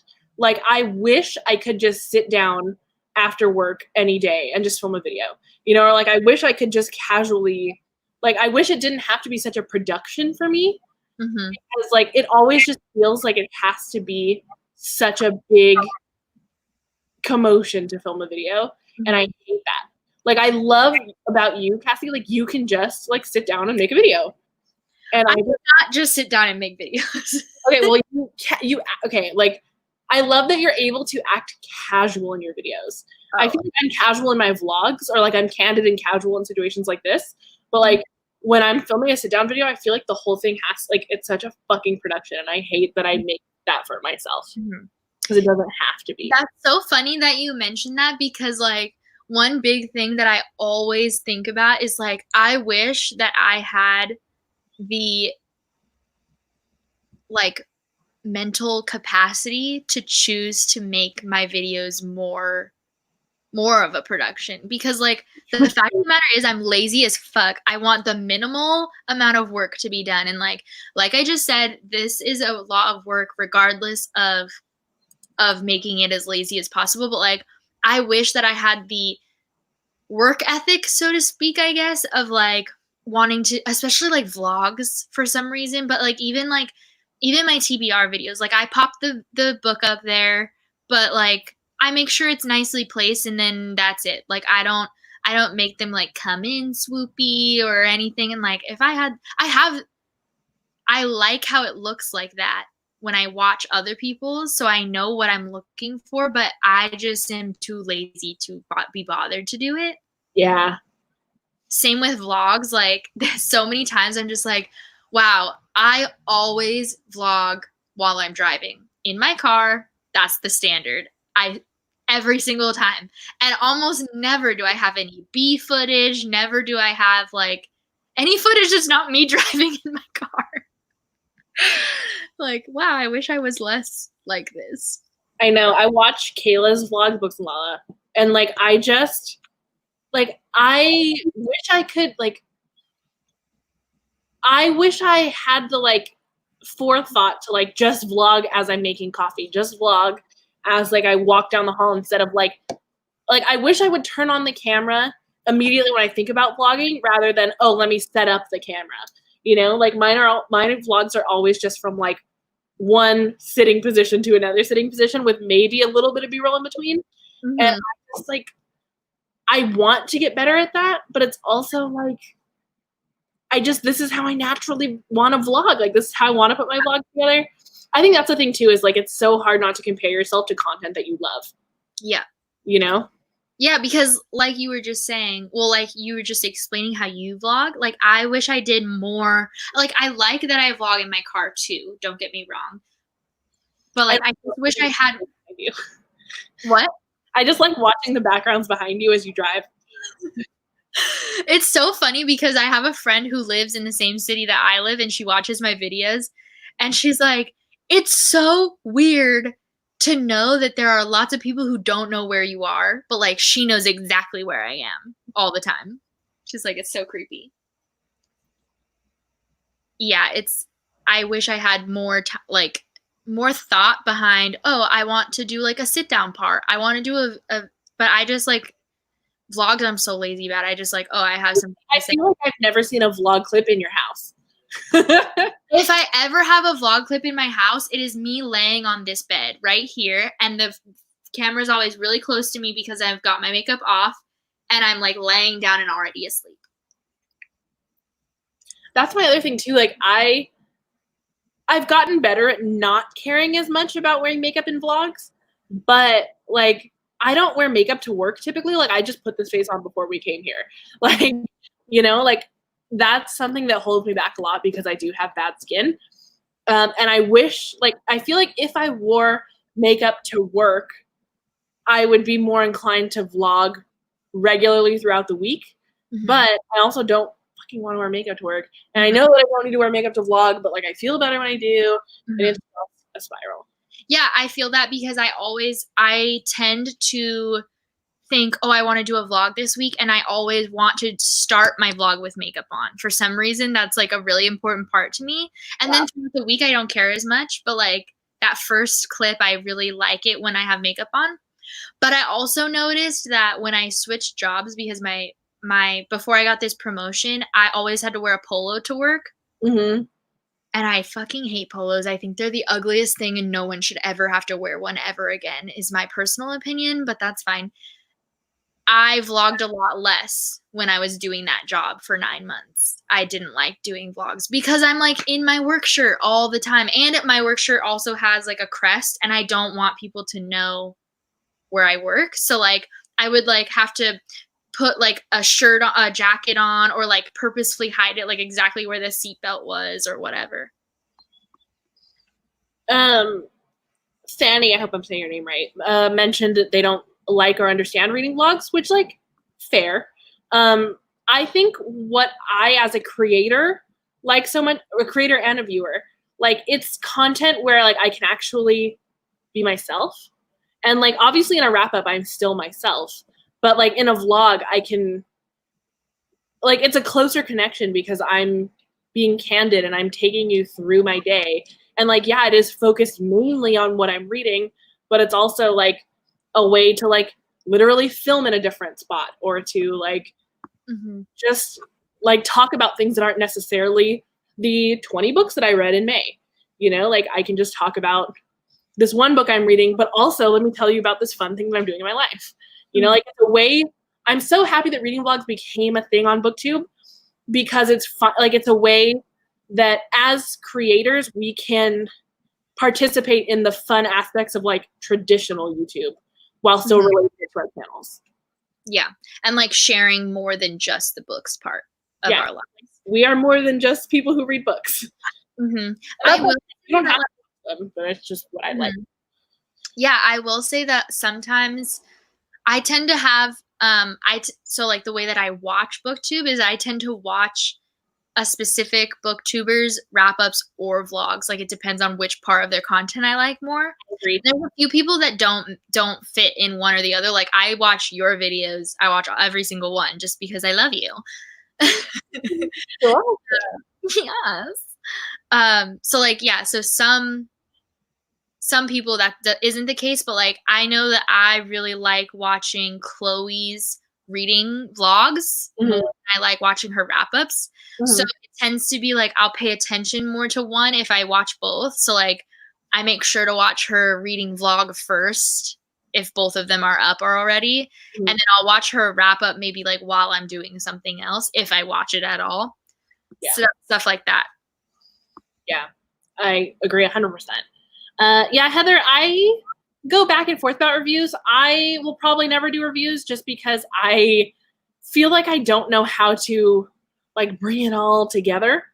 But also, like, I understand why they don't do well because I don't want to watch a review of a book I haven't read. And then even if I have, or, like, if I'm going to read the book, I forget to go back. Like, you know, like, I understand why they don't do well. I also really like doing, personally, I like watching reading vlogs more when they're one book focused. Like, especially when they're reading something, like, that they've read before, like if you're doing a Twilight reread or... Interesting. I feel like those are the videos I skip most often. Really? I freaking love them. You know who does... she's the one who got me started on, like, oh, now I'm watching these all the time, is Lily C. Reads did her reading for each Harry Potter book for her first time reading them. And first of all, Lily C. Reads is a great creator. I think just in general, her personality is amazing. She edits well, all the things. So that definitely helps. But, like, now I'm just like, oh, especially if it's a book that, like, they already have an opinion on, they're rereading it. Whether it's good or bad, it doesn't matter. Thanks, Jessica. That's so interesting. I feel like I programmed myself because what was popular before, and what I think is still mostly popular now, but I do see, like, the trend of it being, like, dedicated vlogs now. But it used to be so popular to, like, not disclose what you read in vlogs and, like, not disclose, like, what's going to be in a video. So, like, I feel like I have not locked myself into that because, like, whatever, but it's like I just feel like I have programmed myself into, like, being as discreet as possible about what I'm reading. So you can be surprised by the 7 things I read in this vlog or whatever, you know? Yeah, I agree. I love your Reading the Rainbow challenge or series, whatever you want to call it. Yeah, whatever. I think challenge. Yeah. Oh yeah, you do, huh? Yeah, I love the way that you have set that up, and I've thought about it so many times of, like, doing a, like, reading like Chelsea for a week. But the thing is that with my personal life, like I don't read enough books to post like that for 1 week. Like if I only read for a week for that, it would be like one book because I read way slow. I don't read slow. I just don't read as much, like time-wise. Yeah, my reading has slowed down a little bit. Like I still do I still read a lot, but like I'm at like 3 books a week now instead of 5, 7, you know? Mm-hmm. But I actually currently, I have a Reading My Rainbow fully edited in my iMovie right now. I just need to like watch it back and like actually upload it. Yeah. But I have just been feeling so discouraged with my content that I just don't want to post anything. Like I literally have it done. The video's ready.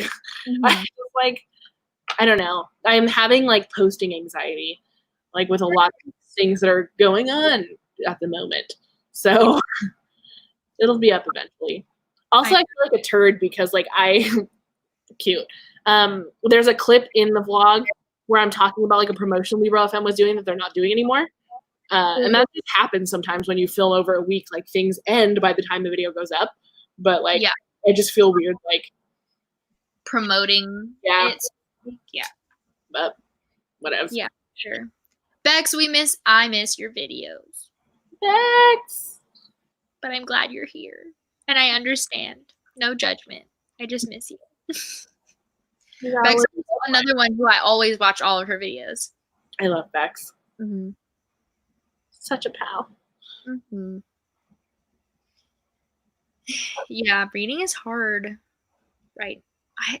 Well, like I was saying earlier, like I just have other interests too. So it's like I've always kind of had that guilt of like, oh, I'm doing something else. I'm not reading.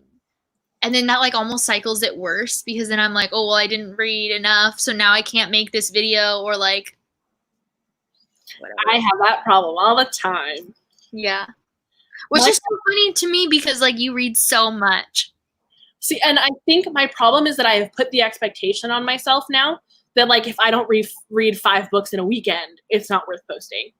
You know, it's stupid. It's so stupid. Yeah. Also, I like Denise's suggestion. Okay. Fuck it. I mean, it'll go up probably this weekend, like Friday maybe, because I have to post. I'm going to film a video when we're done here that has to go up, that announcement.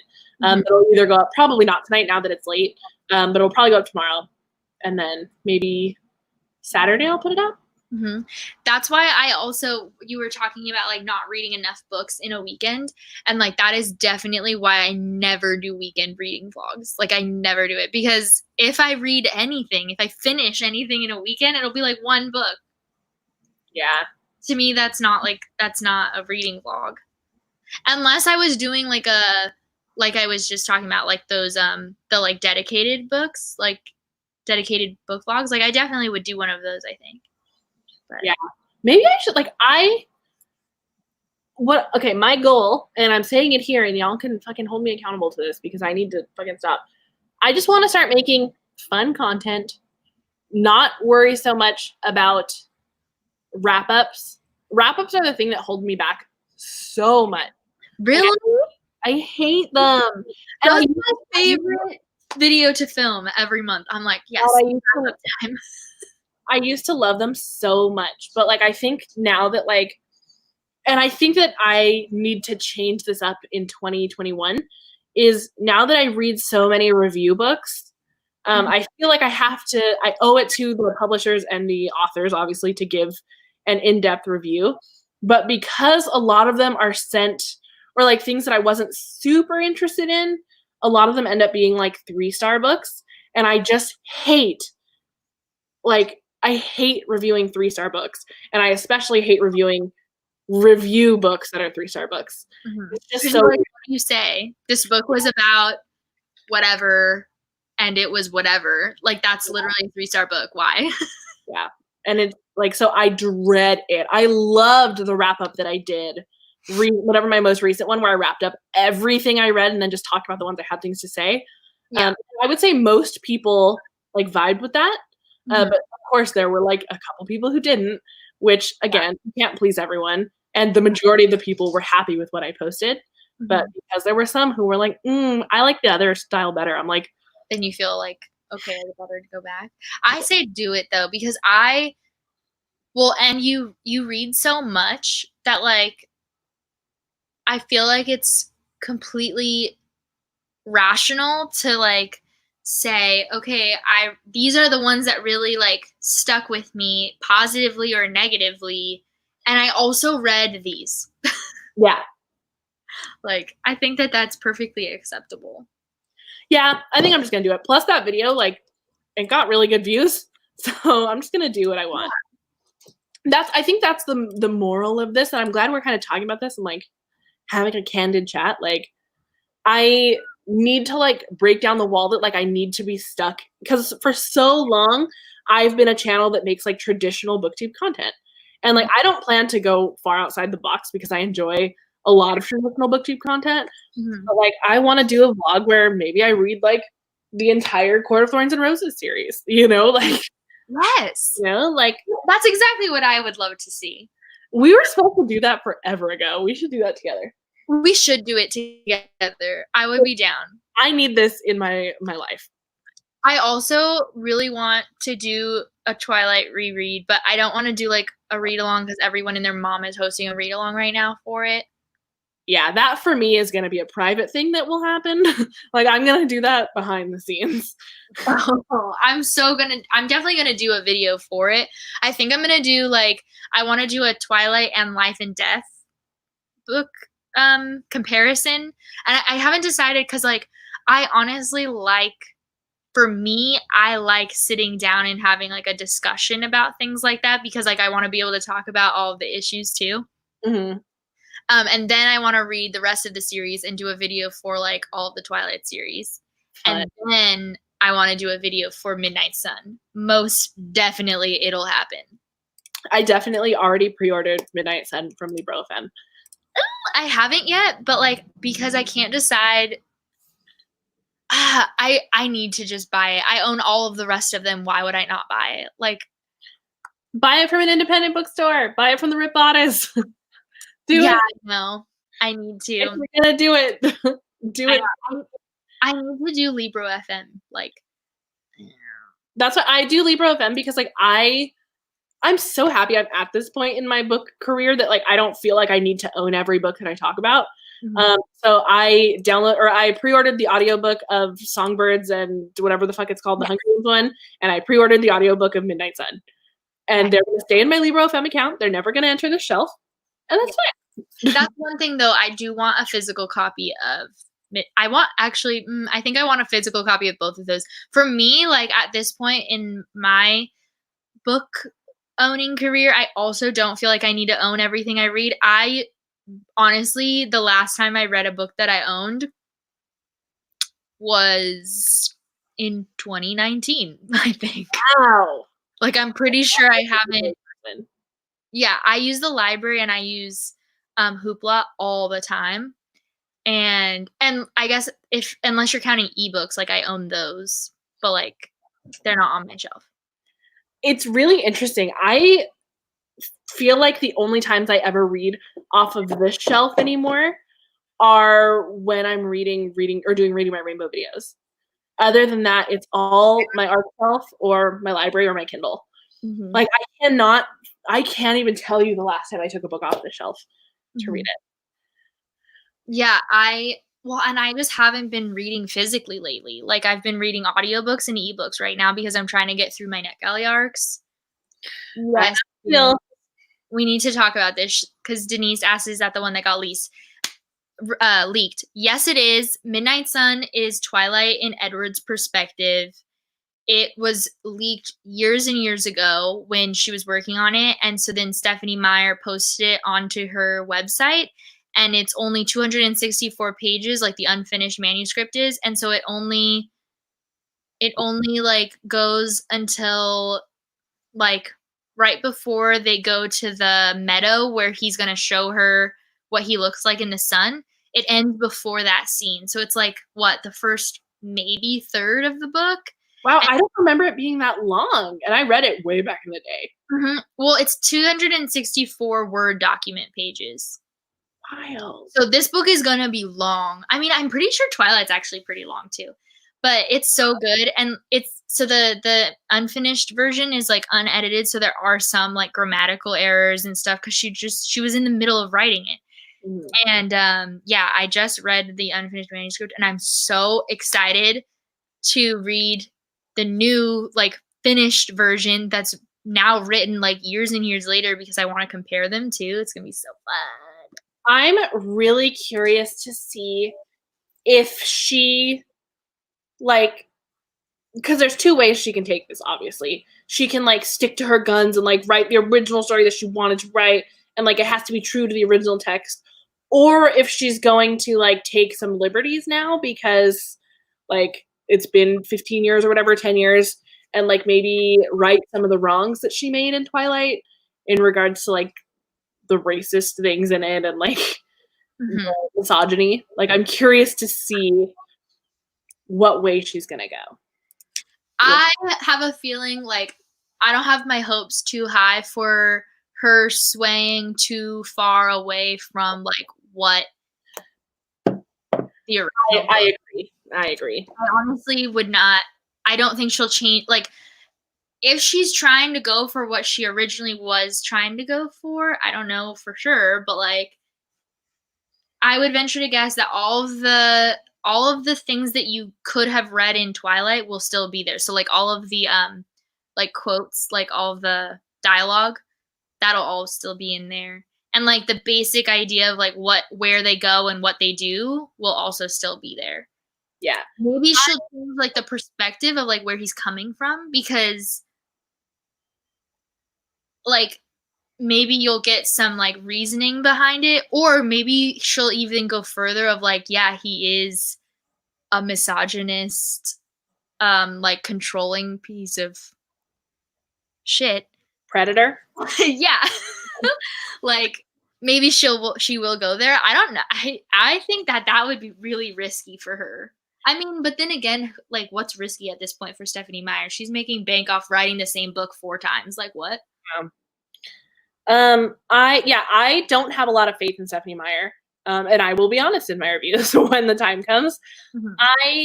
So many people dragged Suzanne Collins, and I think that there is a lot of like there's good reason for that, because like it's alarming that she kind of, from what we know of the new Hunger Games book, it's gonna kind of be like, from what it seems, it's gonna be a redemption story for like an evil white man, which like, is that another story that we need right now? Probably not. But I am hopeful, and I saw someone talking about this on Twitter, and I'm hoping that Suzanne Collins has some sort of something up her sleeve, that it's not going to, the book is not going to be what we expect, you know, because like she didn't have to publish this book, you know, like she, I think, is publishing it now. Like she's removed herself from the spotlight. Like she hasn't done anything ever. So I would like to think that she's choosing to publish this book now because she's got something really good. And I'm hoping that it's not just going to be a redemption story. Really, really trust Suzanne Collins.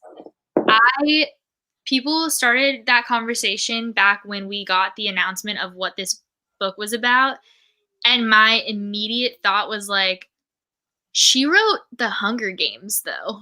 Like there's no way this is a redemption arc. I'm sorry, like I just don't believe it. I think that this is a villain story, and we're gonna watch how he becomes a villain. So, and I do think that sometimes people take the story of how a villain becomes a villain and like view it from the perspective of like, oh, well, now you're redeeming him.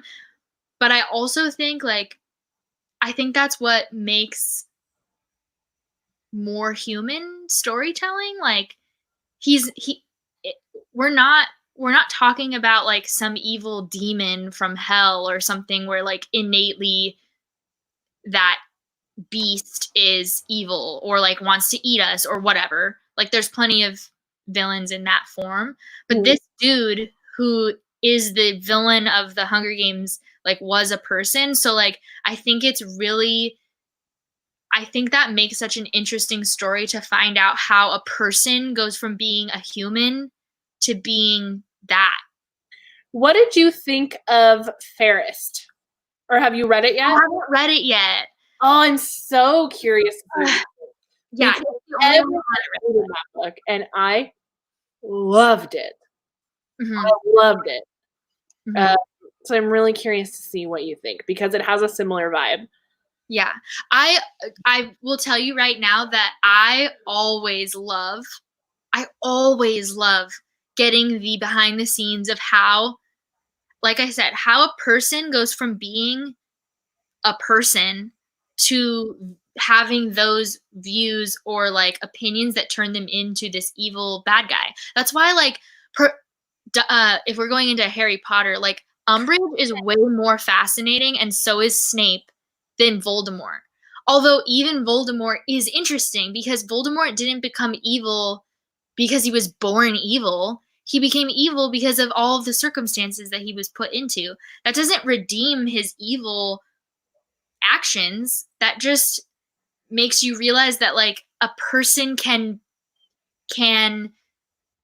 based on their circumstances make choices that put them in that situation too. And like sometimes it's always like a combination of nature versus nurture, because maybe a different person wouldn't have made those same decisions because that's their nature, but their nurture has a huge part of it. Like this is just like human development. It's fascinating. Can you not? Sorry, I bought some fresh bread from a bakery, and Dot is literally chomping, like just taking like a chomp out of the top. Oh my god. Oh my god, it smells so good. I love the fresh bread. Oh, I was missing out on so many comments. Oh shit. Okay, let's see. Yeah, I'm excited. Especially like I started rereading The Hunger Games today. I've probably listened to maybe half of it, which is the most reading I've done in a while. And it's so good. I was listening to a podcast recently, like Rachel and Chris, actually, it wasn't a podcast, it was on their Twitch. They were talking about how they were reading it, and it was so bad. And I was like, oh, fuck, like I'm gonna read this and it's gonna suck. I'm so enthralled and I'm enjoying it so much. And I've seen, like, I haven't watched any videos, but I've seen thumbnails where people are like, I reread The Hunger Games, you know, like making like faces like it's terrible. And I'm just like, it's so good.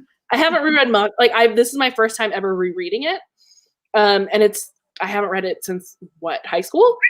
But I'm really enjoying it. I will say it's a little simpler than I remembered. Yeah. But it's basically made for young teens. So. And when I was a teen, this was the ish. Like this was groundbreaking. Oh my god, I can't believe what's happening. Yeah. It's good. Yeah, I'm excited now. I've been wanting to reread them because the girls at my work, like the kids who are in treatment, they tend to watch the movies a lot. They get to watch one movie a week of their choice. Like as a community they decide, and then they also watch a movie every week that's like something we pick that's like trying to be therapeutic in some way, but like we pick Disney movies all the time because we're just like, we can do that. So yeah, I want to. Speaking of Disney, I know. Oh my god, I'm so excited. I'm finally seeing Hamilton. Oh my god. I went on a whole tangent yesterday with one of the therapists at my work because she was like, I was singing Hamilton, like I was humming it as we were putting away food, and she asked me what I was singing, so I tell her, and she's like, oh, like, have you seen it? And I was like, yeah, I've actually seen it twice. I like started talking about it, and then I said, like, I'm so excited for it to come out on Disney Plus because now I'll be able to watch it all the time, but also because I'm really curious to see like what the choreography looks like in their film adaptation, and like the choreography is so good in the show. Well, it's a recording of the original show. Yeah. Oh, okay. I thought it was like a film adaptation, but no, it's a recording of the original cast. Yeah. That makes me even more excited.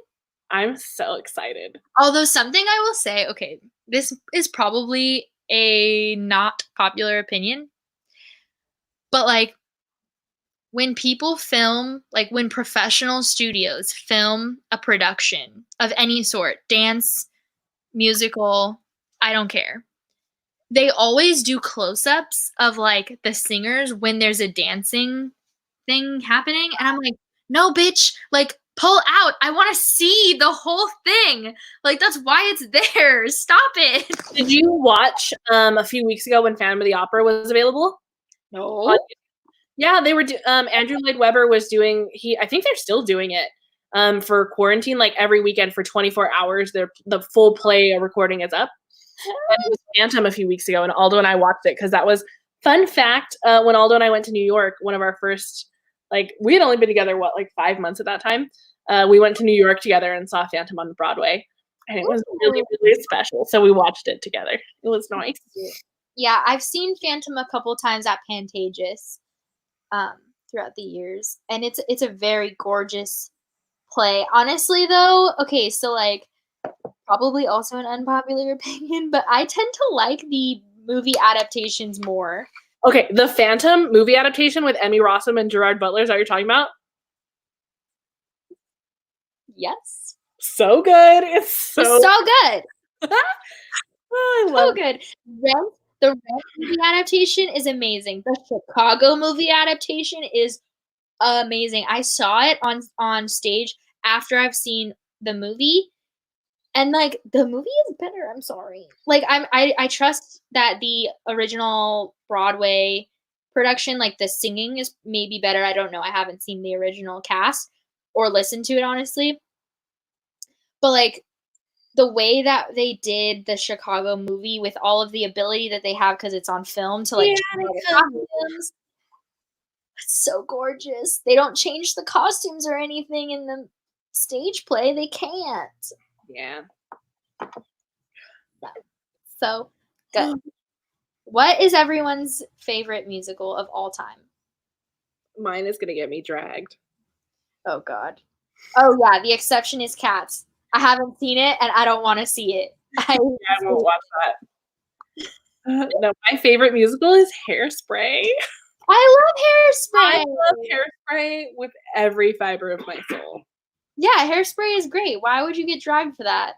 I just feel like it's like, I don't know. Maybe I guess people in the chat aren't okay with Hairspray. I guess I thought I don't know.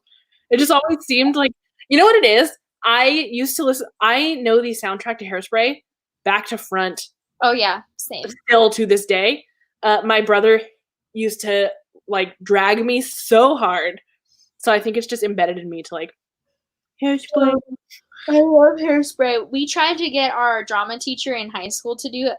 We used to do two musicals a year, and we tried so hard like every year to get her to approve Hairspray for our musical, but she wouldn't because she always blind casted, meaning that she didn't look at ethnicity for characters for casting.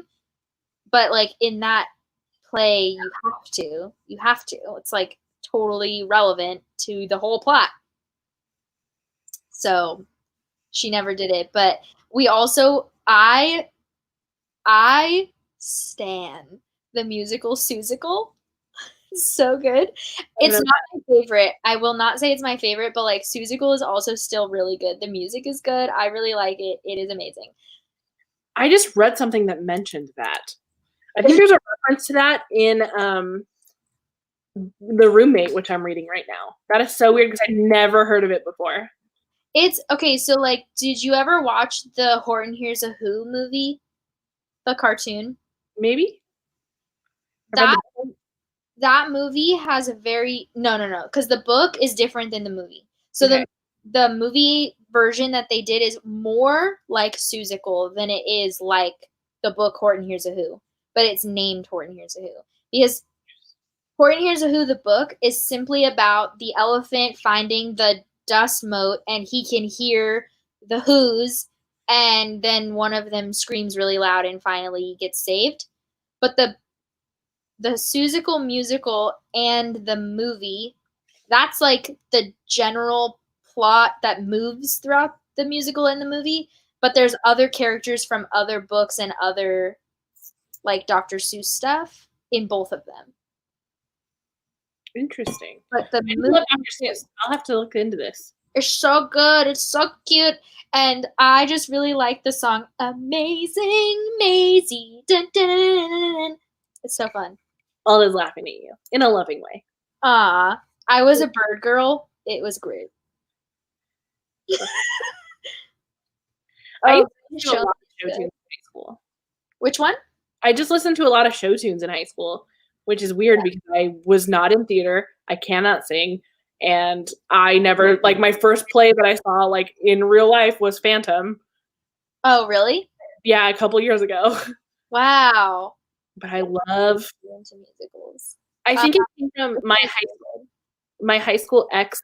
His sister was really into musicals, and so she would always like burn me CDs. She'd be like, "Listen to this one."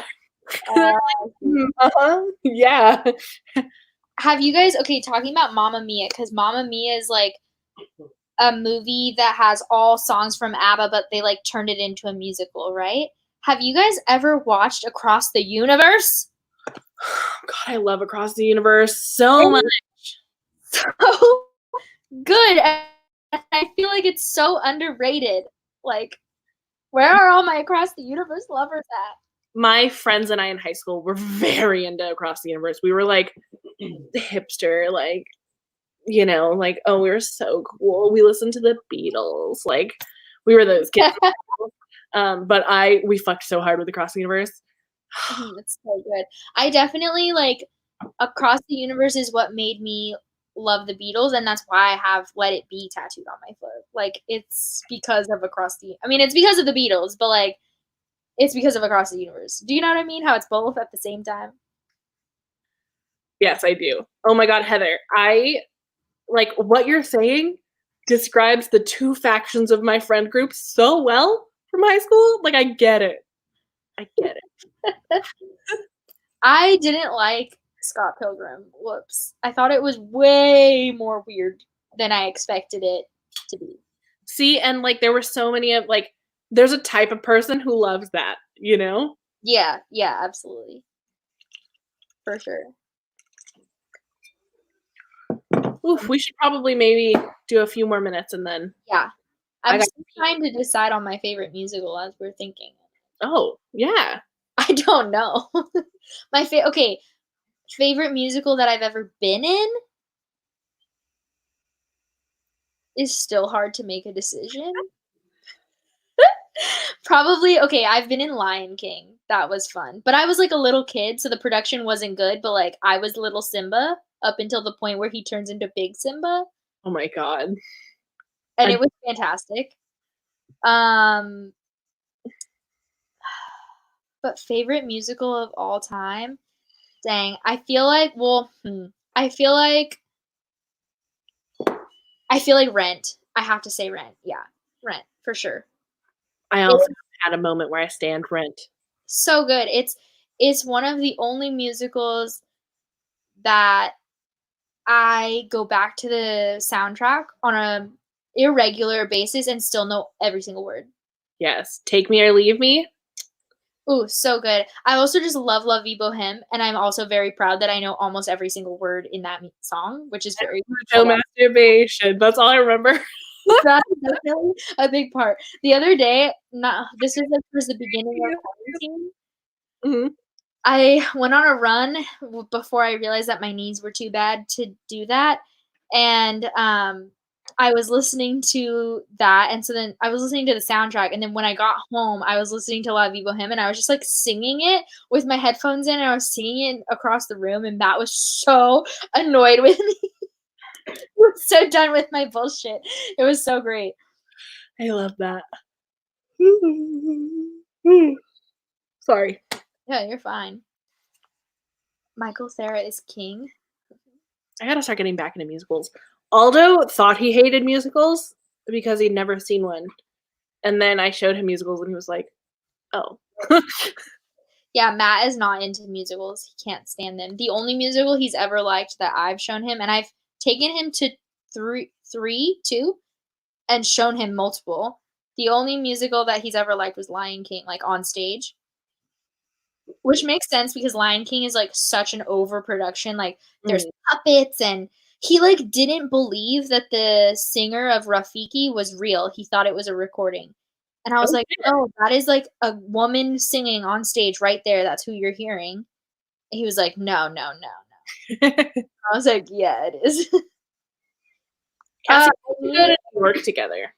I've never been. God, we gotta go. New York's my favorite city. I'm so glad I got to go before quarantine. Mhm. Yeah, well, that's what's weird is, like, when will New York be normal? Will it ever? I don't know. Oh my god, I love that. Me too. I like the Dear Evan Hansen soundtrack, but I haven't listened to it enough to, like, know it really well, and I've never listened to the Book of Mormon soundtrack because I'm still, like, holding out to just, like, be able to see it on stage first, which, like, when? Because it's always too expensive. Yeah. But lately I've been obsessed. Now we're getting it. Yeah, true. Lately I've been obsessed with, Waitress. Oh my god, I want to see Waitress so bad.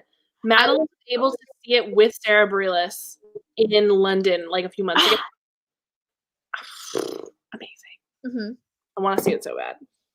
I was supposed to see it in June, and now I'm not seeing it in June. I'm sorry. Is it just I postponed? hate it. It's just postponed, right? Yeah, as of right now, they're postponing it until September or something. But like the place where we were gonna go see it, it only comes to that location. Like they only show their shows one day. And Dang. it was originally on a Sunday, which I was gonna go to, but now it's on a Tuesday and it's 4 hours north of here. Dang. So I probably won't see it unless I mean, it depends, but we'll see. Yeah, all of my concerts have been canceled now, officially. Or postponed, I guess.